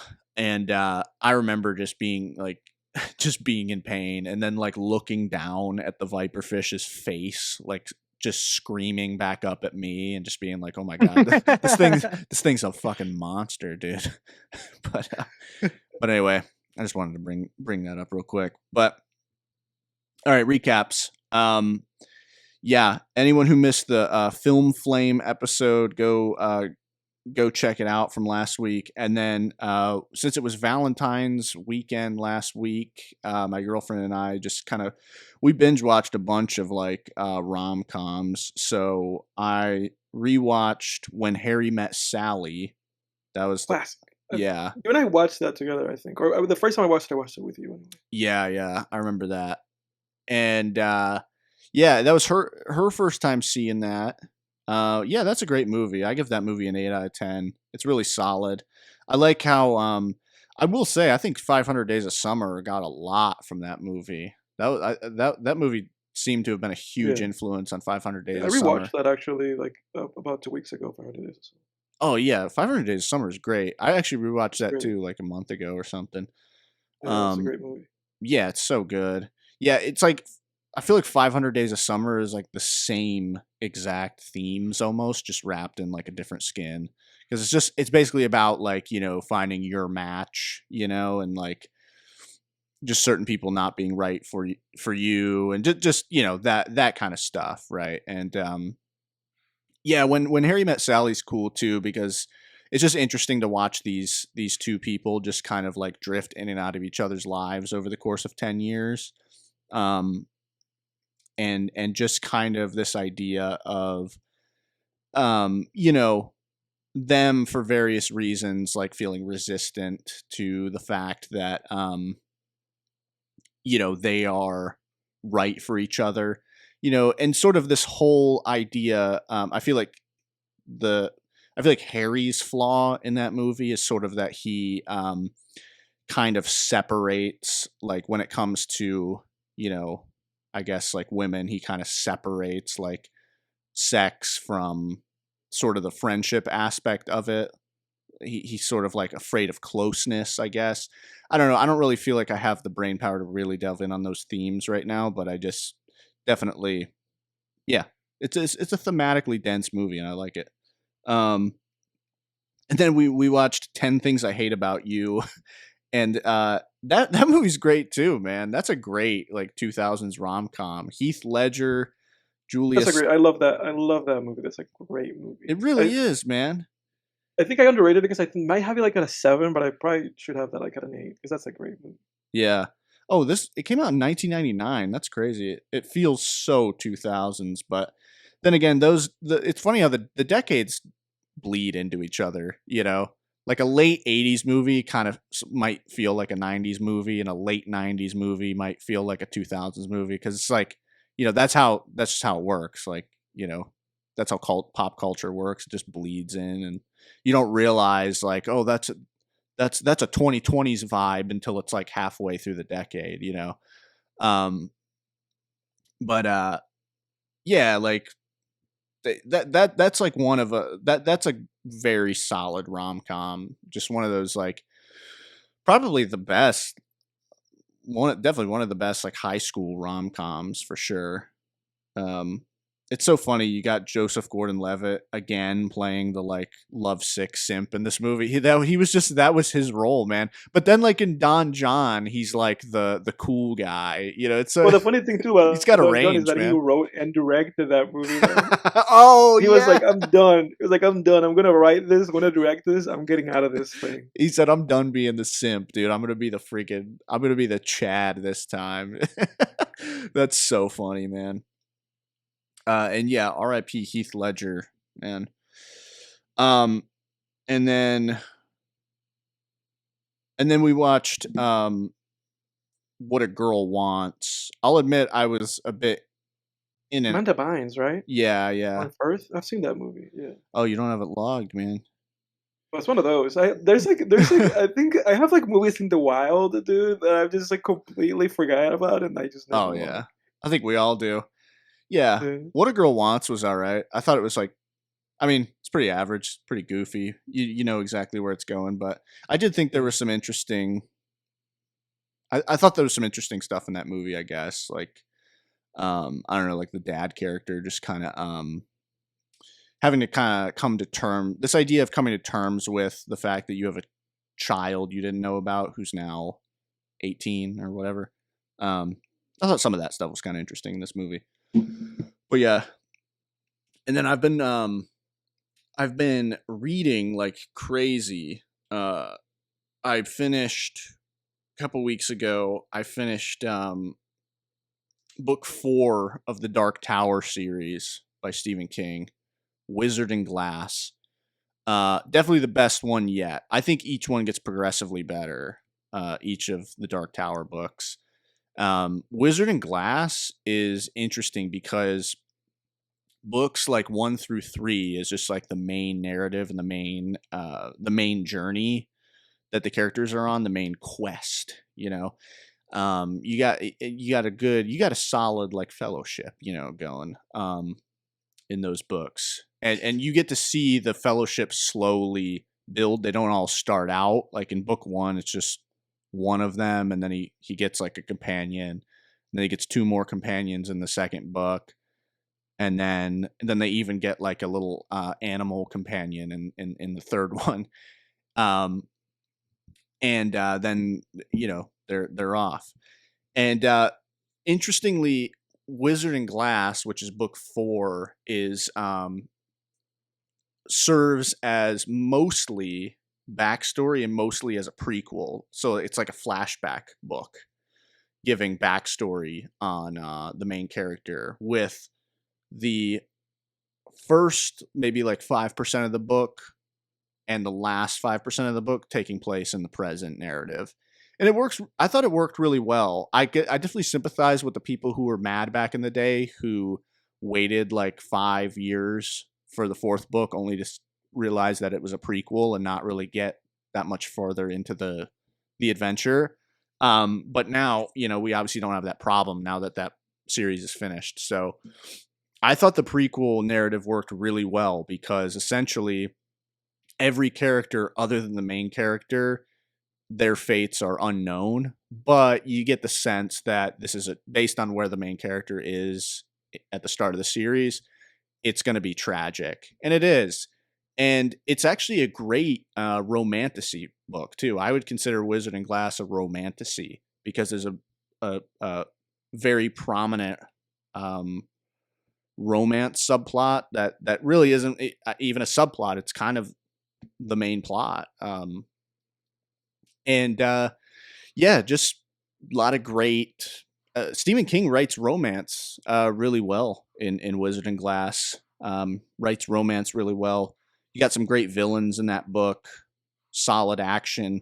It's a bit long. I did feel there was some filler at certain parts, but for the most part, it's a page turner. So, I know it's the fourth book, so it's hard to recommend the fourth book in a series if you haven't read the others, but I guess I'll go ahead and just recommend the Dark Tower series to those listening if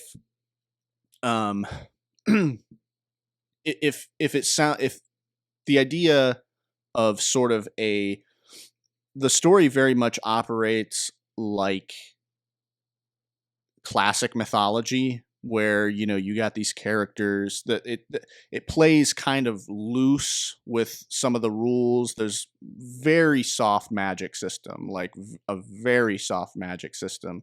It's hard to even call the Dark Tower a magic system because each book just kind of presents like these new strange ideas, like, oh, we're walking along and all of a sudden there's like this floating door, just stuff like that, where it's like classic mythology, where it's just a lot of inexplicable things are happening, but they're all in service of the plot. So it works, for the same reason that a lot of classical myths work. And so I would recommend it if you think that sounds interesting. If you're sick of, if you're tired of kind of the standard like medieval stuff, the Dark Tower series is completely not that. It's a combination of a lot of genres, Western fantasy. You got, obviously it's fantasy, but the dark fantasy, but you got Western mixed in there. You got even some science fantasy mixed in there too. A lot of elements mixed into these books. And then I read a novella called Rest Stop by Nat Cassidy. That came out last year, I believe. And it's a horror thriller novella that came out last year. Nat Cassidy is a big newer horror author. And Rest Stop, it basically tells the story of this guy who's driving. He stops at a gas station. And as he's like pulling things off the shelves, he suddenly realizes that no one's in the gas station.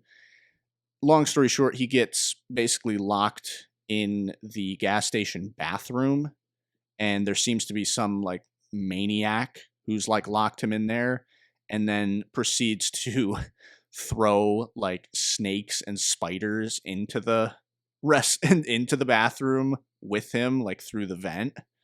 And it's really tense. Like the writing it really puts you in that character's position where like I felt like I was in a tight one-person bathroom with a fucking rattlesnake or a freaking funnel web spider. Like, it ultimately, the sum of its parts, I felt it was kind of average. I didn't feel like the killer wasn't that entertaining. And then I just felt a lot of the themes were kind of loose. I didn't really get what the book was trying to say or even what the character's arc was supposed to be. I could tell it was something. It just wasn't clear to me, I guess. But I would definitely check out Rest Stop if if you just want a quick, novella. I read it in one night, in one sitting, like a quick read, just a nice, tight, intense survival thriller. Pretty good. I would definitely say go for it. And then I'm reading through Stephen King's latest short story collection, You Like It Darker. I just read through the first, I think it's like 3 short stories, and they range from good to great. And then I'm reading right now, in the middle of the collection is a novella called Danny Coughlin's Bad Dream. And it is great. It basically centers around the title character. He's just essentially a janitor at a school. Just a regular dude, everyman. And he essentially has a very vivid dream about a dead body being buried in front of a gas station out in the countryside, or like outside of a gas station. And then it turns out that, he does some digging, and it turns out that gas station exists. And yes, there is a body there. So it's sort of this psychic vision. He gives the police an anonymous tip. But of course they trace it back to him, and now he's their number one suspect. And he's sort of having to explain to them, like, I had this psychic vision, which you can imagine how that goes with the cops. So it kind of, it's like this paranormal / legal thriller that's really interesting. I'm burning through it. I'm definitely planning to finish it tonight. It's great. So, no one writes like Stephen King, man. Nobody. And then on the music side of things, my two albums that I listened to recently, I listened to that Life is Beautiful album with Edward. Did you listen to that one with the new Alchemist album with 2 Chainz and Larry June? No, I have it added on my list, but I haven't listened to it yet. Yeah, I thought it was pretty good. I'll have to give it another listen, or like return to the songs that I added to my playlist. It like, I don't know, there's nothing that's really pulling me, I guess, to return to it at the moment. But the songs that I added from it to my playlist were Munyon Canyon, Colossal, I Ben, Life is Beautiful, the title track, Epiphany, True Organics, and Jean Prouvé. And it was cool. I mean, it was interesting, like 2 Chainz being a trap artist, collaborating with Alchemist, this, boom bap producer, East Coast, boom bap, sample heavy producer. It was cool. Definitely a cool crossover there. I love crossover in hip hop, man. Because I love how diverse hip hop is. How you have like, your trap, your boom bap stuff, you got jazz rap, you got alternative hip hop, there's just so much variety. And the crossover is awesome. So I thought that was cool. But one album that I really liked was Chupacabra by JasonMartin and DJ Quik. That was a West Coast hip hop album. I thought I didn't know who JasonMartin was until I realized he changed his name. He was that West Coast rapper named Problem. Do you guys remember that guy? Yeah. They're nodding, listeners. Yeah. He changed his name to JasonMartin, which I thought was interesting. It was funny because we had the other guy died, Trouble. We had a Problem and a Trouble in hip hop. Trouble was like a trap guy.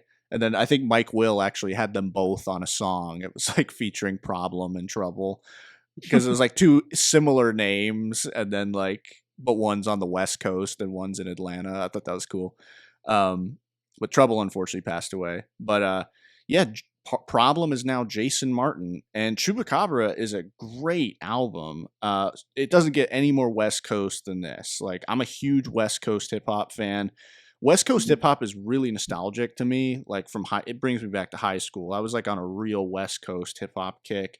And that was when like the guys like Ty Dolla $ign and YG, DJ Mustard were all like blowing up at that time. And there was like a time in high school for like months, man, where I would only listen to like West Coast hip hop. Like I just had a playlist of all West Coast. And yeah, Chupacabra is like a very satisfying. It just feels, you feel like you're listening to, 90s, like the Dog Pound, Snoop Dogg, Tupac, Dr. Dre. Like it just has that feel, Definitely oh, and you have a lot of The Game on this album, which is great. He's got like at least 4 features on this album, probably more.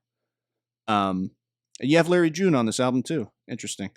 My favorites from this album are Gerbs and Youngs, which is a banger, and then She's Not Around featuring The Game. Those are my favorites. I added it to my albums list. I'm definitely gonna check it out. Oh, definitely check it out, man. You will not regret it. That's it for me. Okay, boys, I'll take over, and you'll be last on our recap. I'll keep it brief. I watched a few movies. It was before Madame Web, before I quit watching movies. By the way, but I watched a movie by the name of Act of Violence. That's an Alfred Hitchcock movie from 1948. And it's not Alfred Hitchcock, my bad. It's a Fred Zinnemann movie, my bad. It's a Fred Zinnemann movie from 1948. And it's a interesting movie because it's about this woman. It's one of those movies where basically like the first half is like really great and then it falls flat. And it probably should have been a short film. That's Zinnemann, man. It made it not a whole film. It's a movie about this guy who, well, he was in the army. He has like this dark past, and basically one of the dudes that he was in the army with comes back into his life to basically like haunt him. This guy's just trying to basically kill the main character, and again, that intrigue in itself, the scenes of just him going to people's houses and being like, hey, do you know this guy? Where is he? And people just willy-nilly being like, oh, he's over there fishing. And then him trying to go and kill this guy.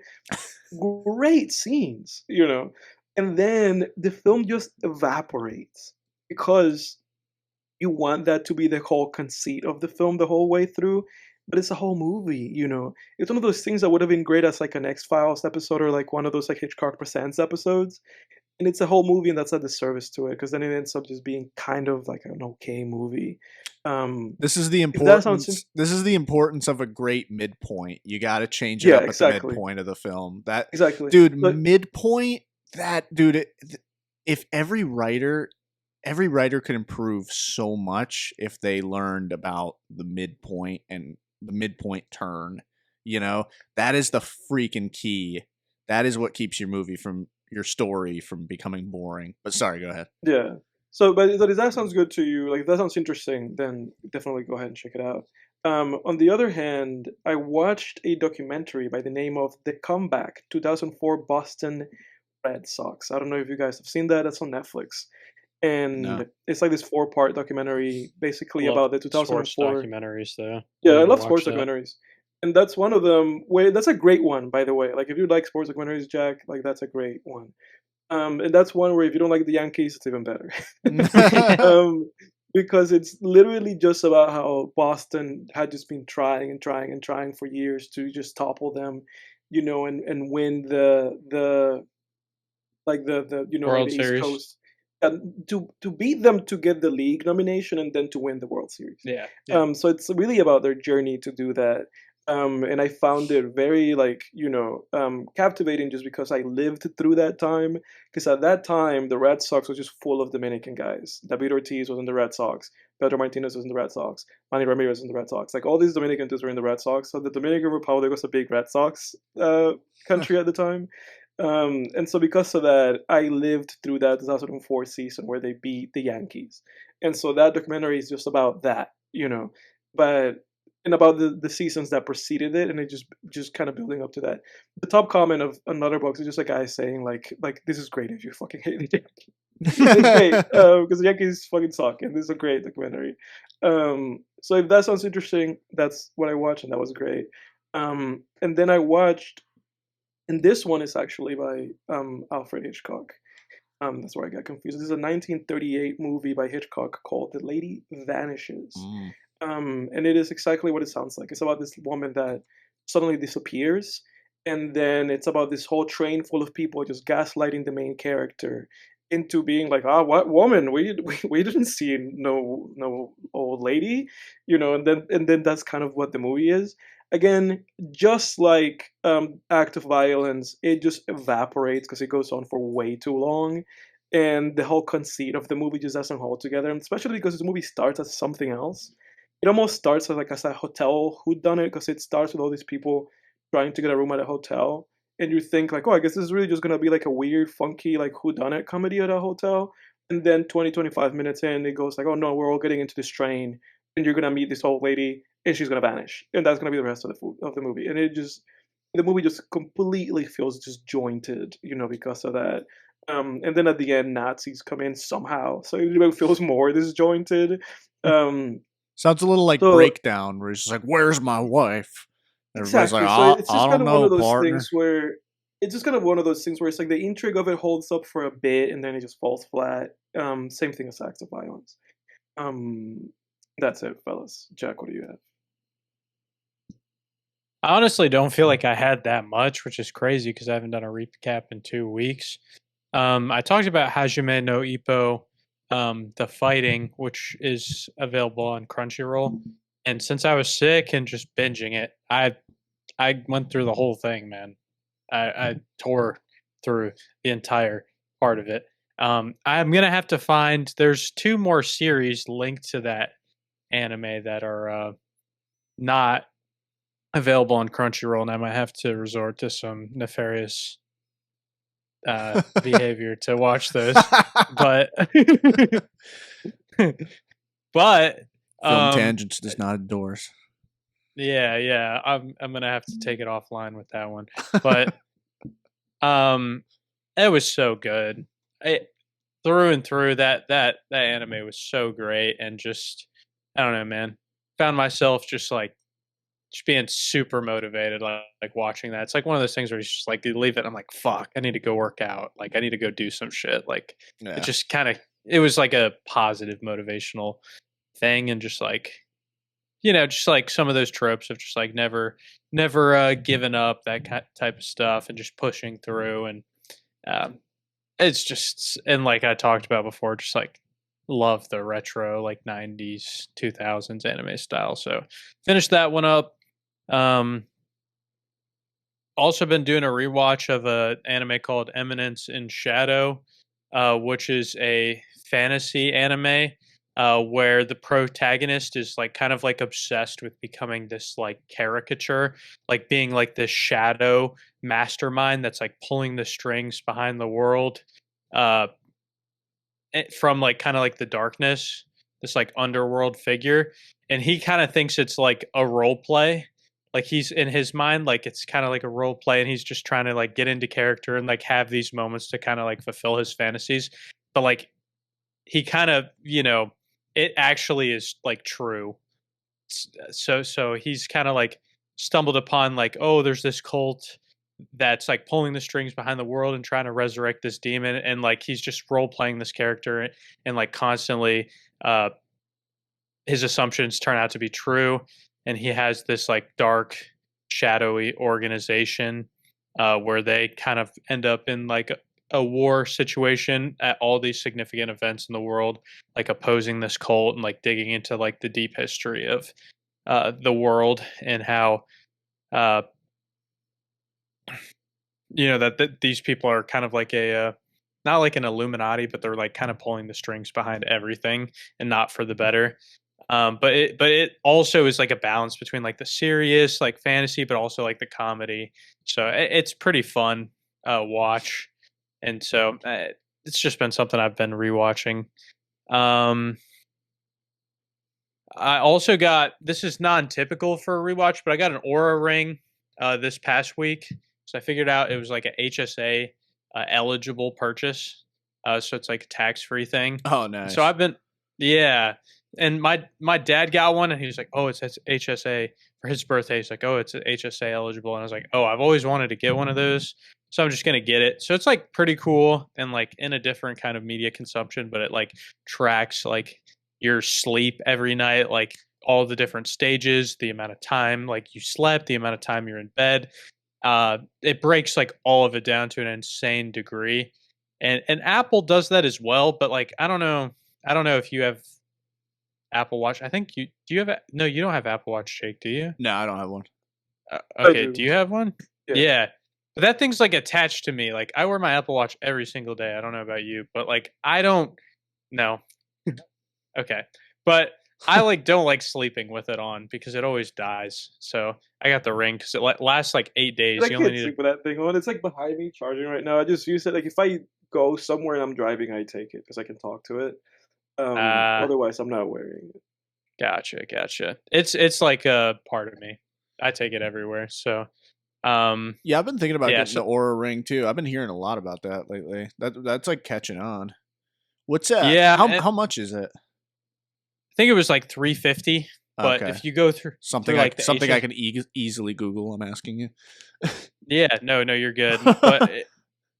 But it takes like advanced metrics based on like your heart rate. It gives you the sleep score. Like when you wake up, it'll break down all the different types of deep sleep, REM sleep. If you woke up during the middle of the night, like all that type of stuff, and it does a bunch of metrics and gives you like a sleep score. So it kind of takes a while. I've had it for less than a week. So really, once you start wearing it for 2 weeks is when they start telling you, like, it starts to like learn your habits, starts to use like AI, like there's like an AI coach to tell you like, maybe you should try this before you go to sleep, or like it gives you like suggestions or things to do to like improve where you're at. But also it has like a readiness score. So when you wake up, it's like, oh, you're like 81 out of 100, like good readiness to like tackle your day. Or like, maybe it's like a shitty score and it's like maybe today's just going to be like a lighter day and just like maybe you're not going to be as focused. And so I don't know, like I'm going to have to see what I think about it and can't give like a full review right now, but I like it so far. And you can never have too many metrics, right? Yeah, it's weird. It's like I had an app on my phone that like listened to your breathing and scored your sleep or whatever. Dude, for me, like it's a double-edged sword because it's like I want to know if I'm sleeping good, or I guess like if I was consistently sleeping shitty, I'd want to know. But I feel like you'd know also by how your days go too. But like, I mean, I don't know, like if there's like one night where it's like, oh, you like left a light on or you just kind of slept shittier, like maybe I ate something before I went to bed and that fucked up my sleep. Like, I don't know. It's like, I kind of don't like want to know in the morning because I feel like it's going to like, there's like a placebo there where it's like, oh, because I was told I slept shitty, now I'm going to start feeling like out of it. Whereas like if I didn't know, maybe I would just like carry on, like, yeah, I could see that. Yeah. But it does seem like a useful thing. Our producer's shaking his head at me because we're sponsored by Aura Ring, and so he doesn't want me to talk bad about it. He just wants people to buy it. So, yeah, this was all sponsored by Aura Ring, by the way. Yeah, they're gonna send me the Stealth Black so I can have color options. I heard, so that's pretty sick. Size 11. So. Why do people always do ads on podcasts? Why don't people do ads like on podcasts like that, like you just did, where it's like you're not even doing an ad, like they just say like, oh, I got this thing and like blah blah. I guess because they have to say the prices or whatever. But then couldn't they just plant some asshole like me to say like, how much is it? And then it's like, oh, it's this much. Like, and I'm like, Edward's making the hashtag like ad in the background. Just a Discord so the audience can't see, but we said it. Yeah. But yeah, I mean, it's cool. I don't know. I love like health technology type stuff. And so like it syncs up with my Apple Health. My watch syncs up with my Apple Health. I have like an app that I use for weightlifting that syncs up with the Apple Health. So it's like all the data kind of combines in conjunction in one place. And it can pull from all those different areas. So it's like I have a ton of like health data, and I don't get like obsessed with it. I feel like if I got obsessed with it, it would probably ruin me. But I just kind of am like, cool. Like, good to know. I got good sleep. Great. Yeah. Oh, I got shitty sleep. I fucking know that. I feel like shit. Like, you know, like, yeah. But other than that, watched Peaky Blinders. I never watched that. I know that was huge in the past, and like people Yeah, have I've watched raved that. about that show. Yeah, it's Never all right. really got into it. Yeah, I watched like the first 2 episodes, and I mean, I like the character Tommy. Forgetting the name of the Killian Murphy. Yeah. His character, awesome, Oh, yeah. and just like he does such a great job playing that character so far. I don't know any. I mean, he can pull off that haircut, which I don't feel like anybody could really pull off that haircut. I sure as hell couldn't. Yeah, Um, and just like kind of the charisma that he has and the mannerisms and the he really portrays that role very well of being kind of like a a mob boss, or just up and coming mob boss per se. But yeah, enjoyed that. That show's pretty good. Like I watched. I finished it. I think like in hindsight, I think the first season was the best, probably. Yeah. Yeah, I don't know. It didn't like hook. The show didn't hook me or anything. Like I watched it. My dad liked it, so I just watched it. Like he did a rewatch, and I just watched it with him. And I think like the final season was coming out when we did that, so then we just watched the final season like together. And yeah, like I don't know, just there wasn't anything where I was like, oh, I have to see the next episode. Like I wasn't that invested in it. I can't. I Really, haven't been like that yet either. yeah, like I don't know, but it is like I mean, it's a great period piece and everything, but I don't know that stuff's like not enough for me. Like I don't really care about that. I need a hook, man.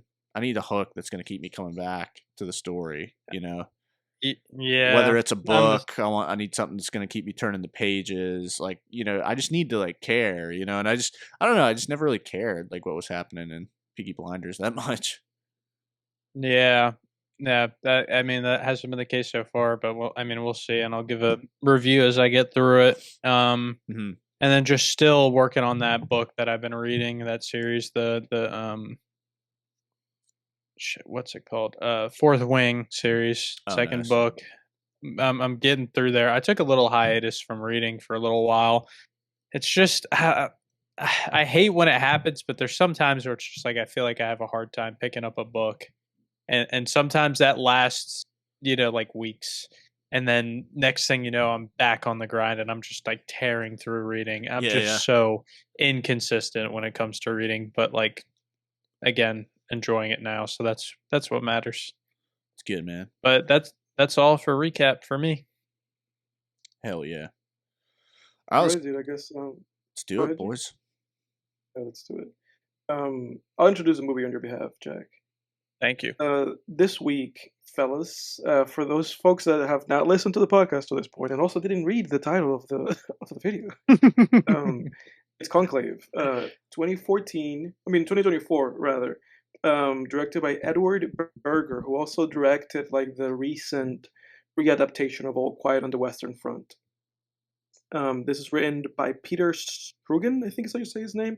And I think it's based on a novel by Robert Harris from 2016 by the same name, Conclave. Shot by Stéphane Fontaine. Jake, what did you think about Conclave? Yeah, I thought it was great. Yeah, it was a solid political thriller.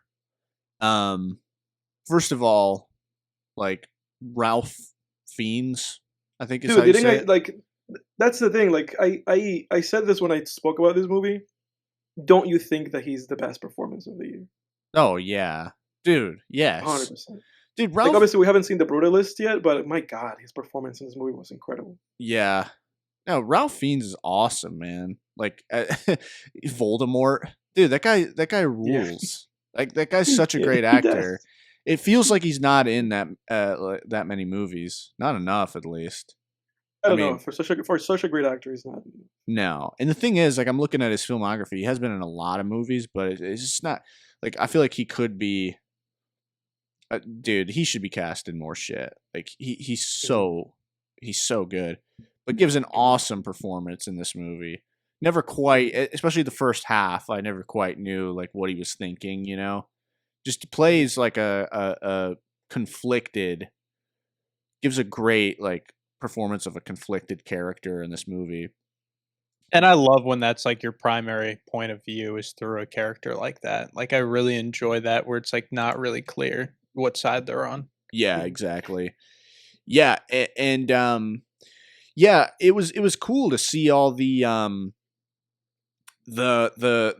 sort of just the politics, man. Like when I was younger, I definitely wasn't into like politics and like those kinds of chess games. And then I feel like Game of Thrones and then Better Call Saul kind of got me into that stuff. So great.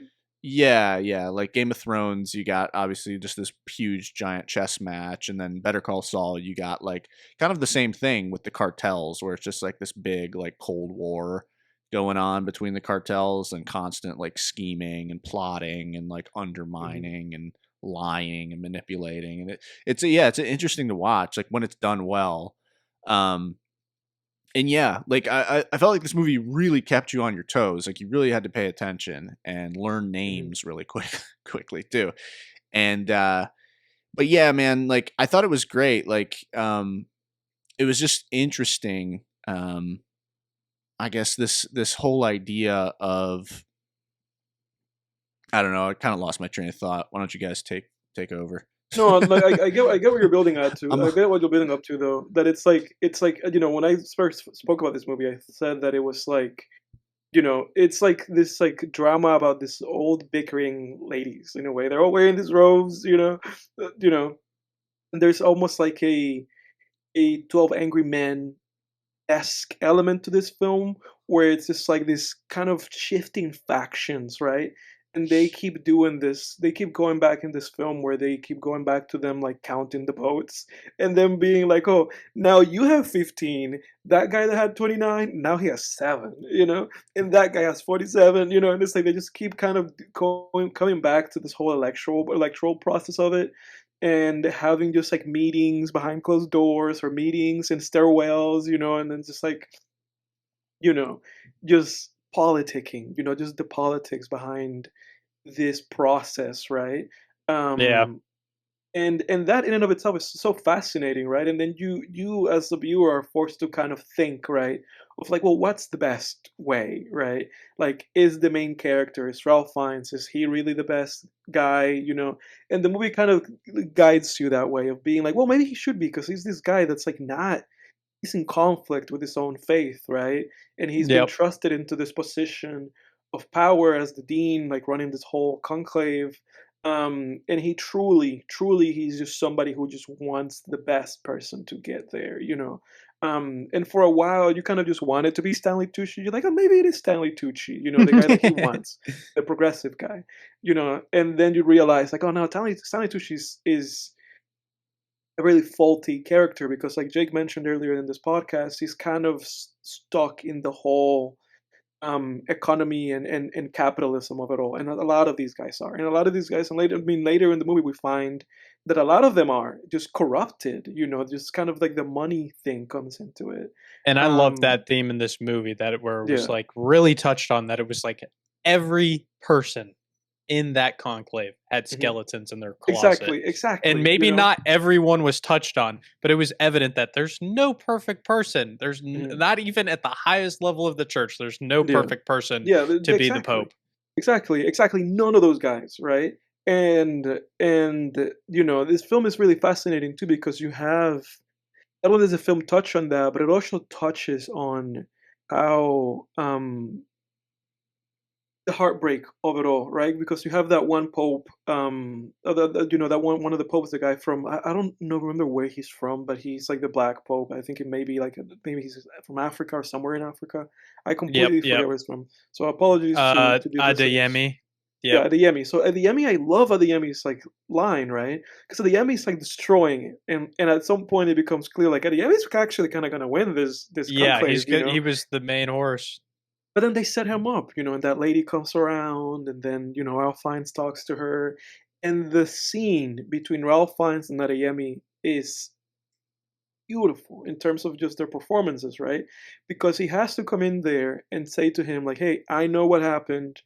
You're not qualified. Like you're gonna have to get out of this race."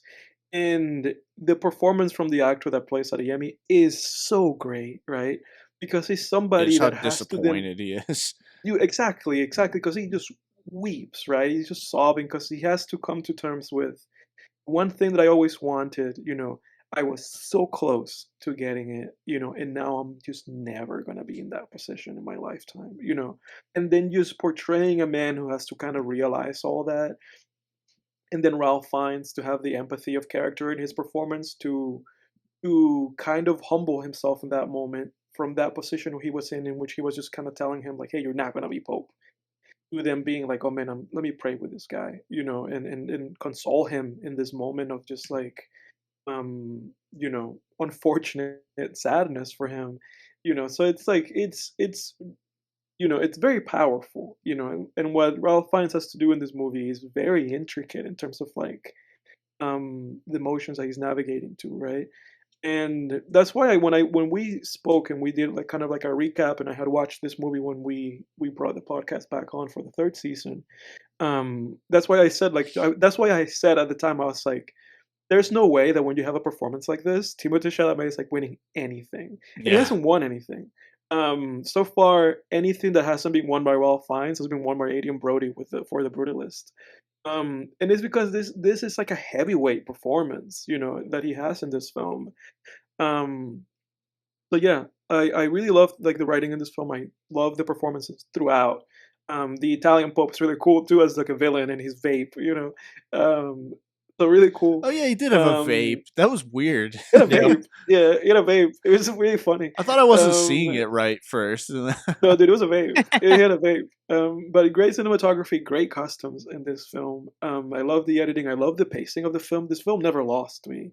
But I do have a question for you guys. And it is like, how did you guys feel about the film's ending and kind of like the ending message and the feeling that you guys left this movie with? I mean, I was definitely conflicted, and I don't know. Like you said, I feel like the movie really guided you to thinking the Dean and Ralph Fiennes was going to end up being the Pope, and they kind of built up this like, oh, he's conflicted and thinks he shouldn't be. So it's like a kind of like manufactured in that way, but like also the second this guy was introduced, the Vincent Benitez Cardinal, like I was like, like it, it just seems like the let's just say the Hollywood pick for like if Hollywood was to pick somebody, that's who it would have been. And that's the issue that I had with this film, right? That it was just kind of so telegraphed, right? Mm-hmm. And I know that's in the book. I know this is an adaptation.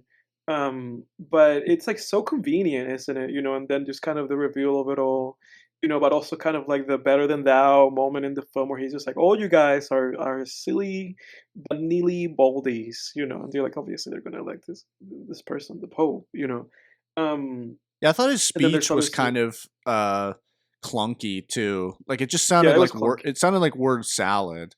Like he was like, oh, we need to look at everybody and be something nice and this, and it was like, what the fuck are you even saying? It just felt like word salad. And that's really the thing that made me sad about this movie, that it didn't feel like it really stuck the landing in the end. Like that speech, like you said, Jake, it just felt like word salad. It just felt contrived, and like the obligatory like, this is the speech about how all of you guys are shitty dudes, and and now you guys are going to elect me because all you guys have been illuminated by my speech that I'm better than you guys. Yeah.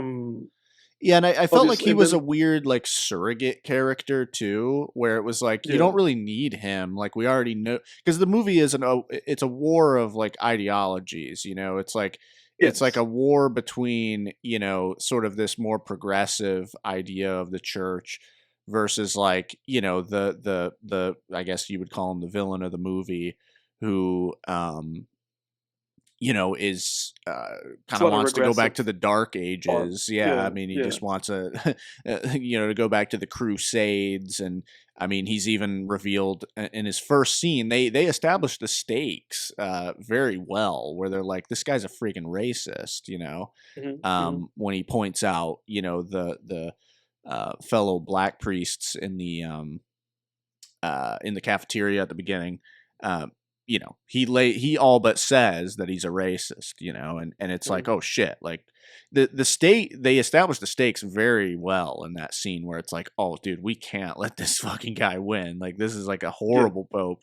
This guy's gonna send us back to the fucking Dark Ages. Like, all that our previous pope was working for is just gonna be completely undone.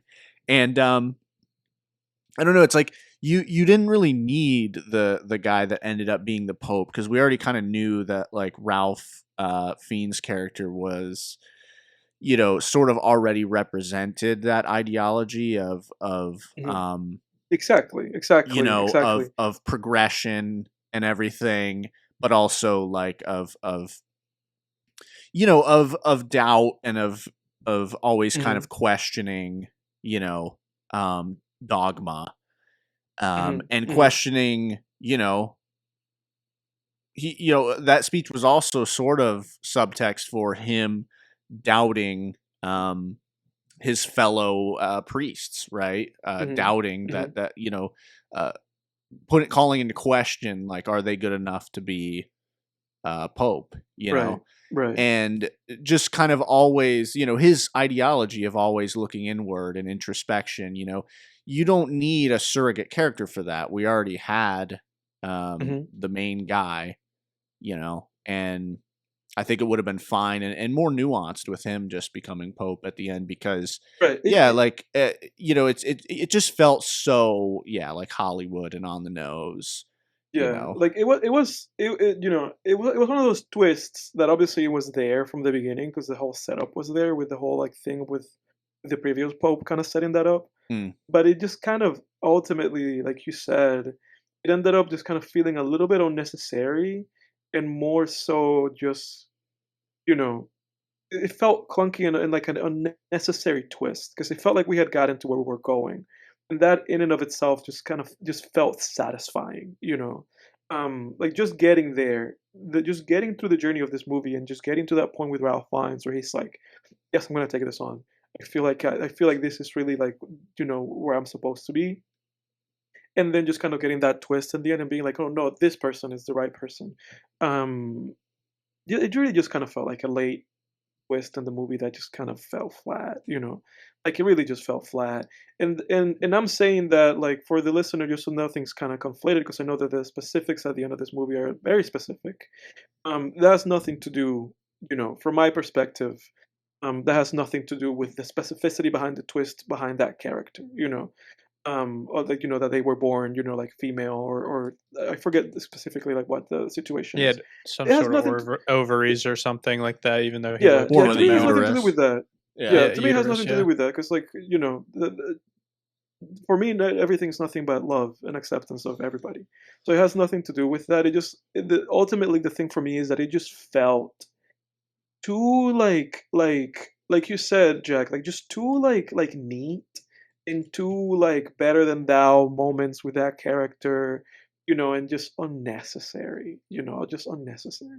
That's really the place where I'm coming from with it, that it just kind of felt unnecessary and a little preachy, Yeah, and I the felt movie had already kind of won. Oh, I feel like the movie had, like you said, Jake, I feel like the movie had won the audience over with its ideas of where the church needed to move towards. And then that was just kind of, like, too ham-fisted. That's the thought that I had. Yeah, and I felt like it definitely didn't, like, it could have, like, it would have elevated the movie a lot more to have, like, a different ending, and to maybe even just stick with Fiends as actually getting it and coming full circle. But I also, at the same time, didn't feel like the ending was completely detrimental to the whole movie either. No. So, like, it was kind of more neutral for me, where I was like, like, okay, like, that's fine. But it wasn't like, I'm not, like, getting off on my feet, like, oh my God, this was so crazy. This ending was amazing. I thought that the movie though like had really interesting like undertones of just like um just like a taking a stance on what power looks like in a something like the church, or just even like kind of what power looks like as it pertains to just like humanity and what it does to them.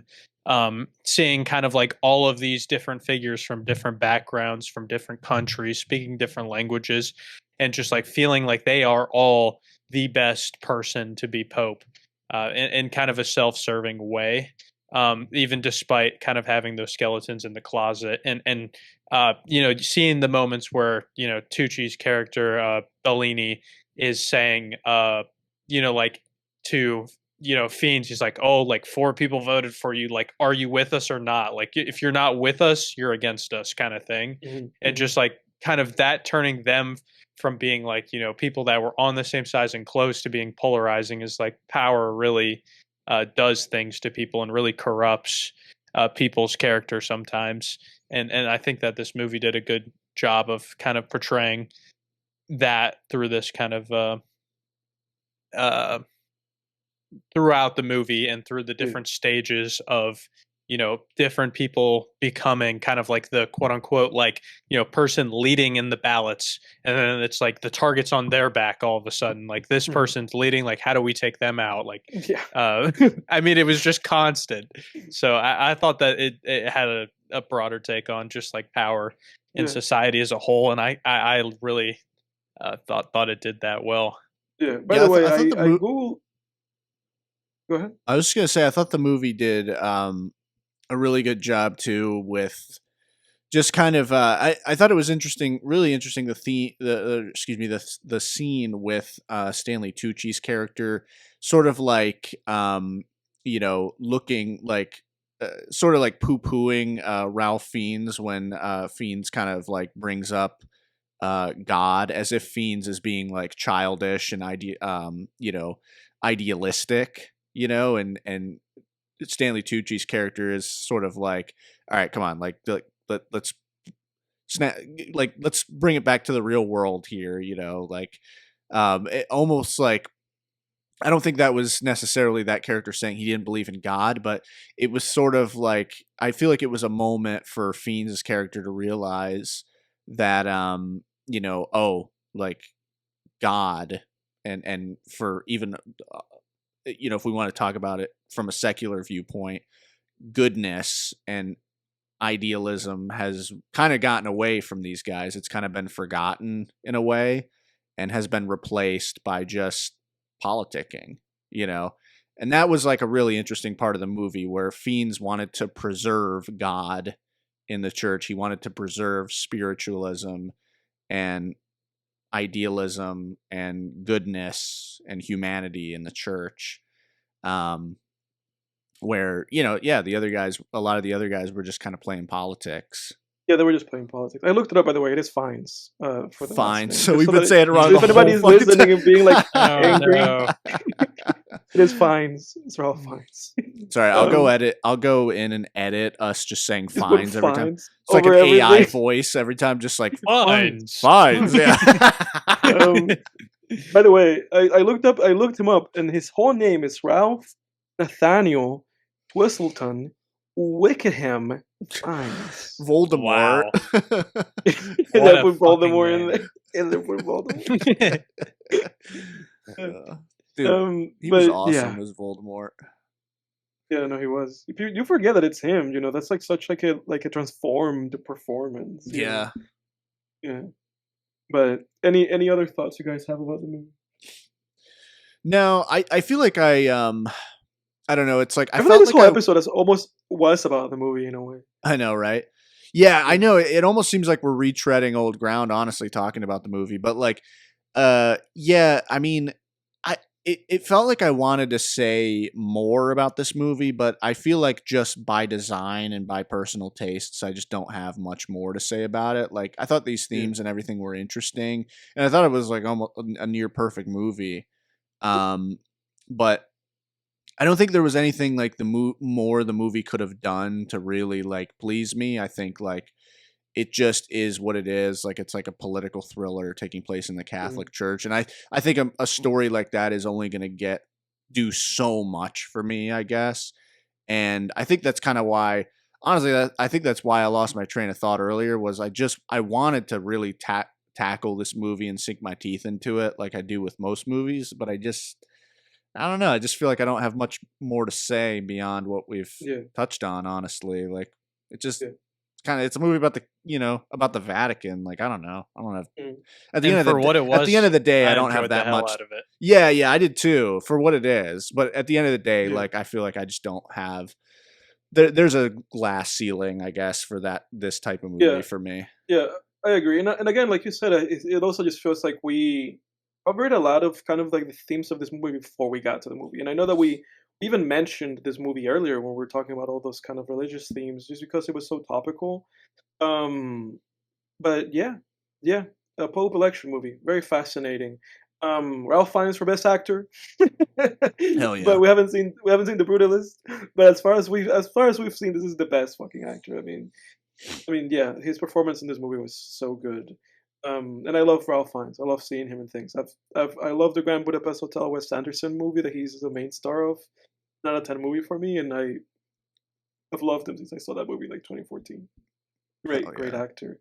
Okay. What are our ratings, muchachos? Yeah, go ahead, Jack. I'm gonna give it a 8.5. Wow. I really enjoyed it, and I didn't feel like I was on the edge of my seat pretty much the whole time to see what the outcome was. And it didn't.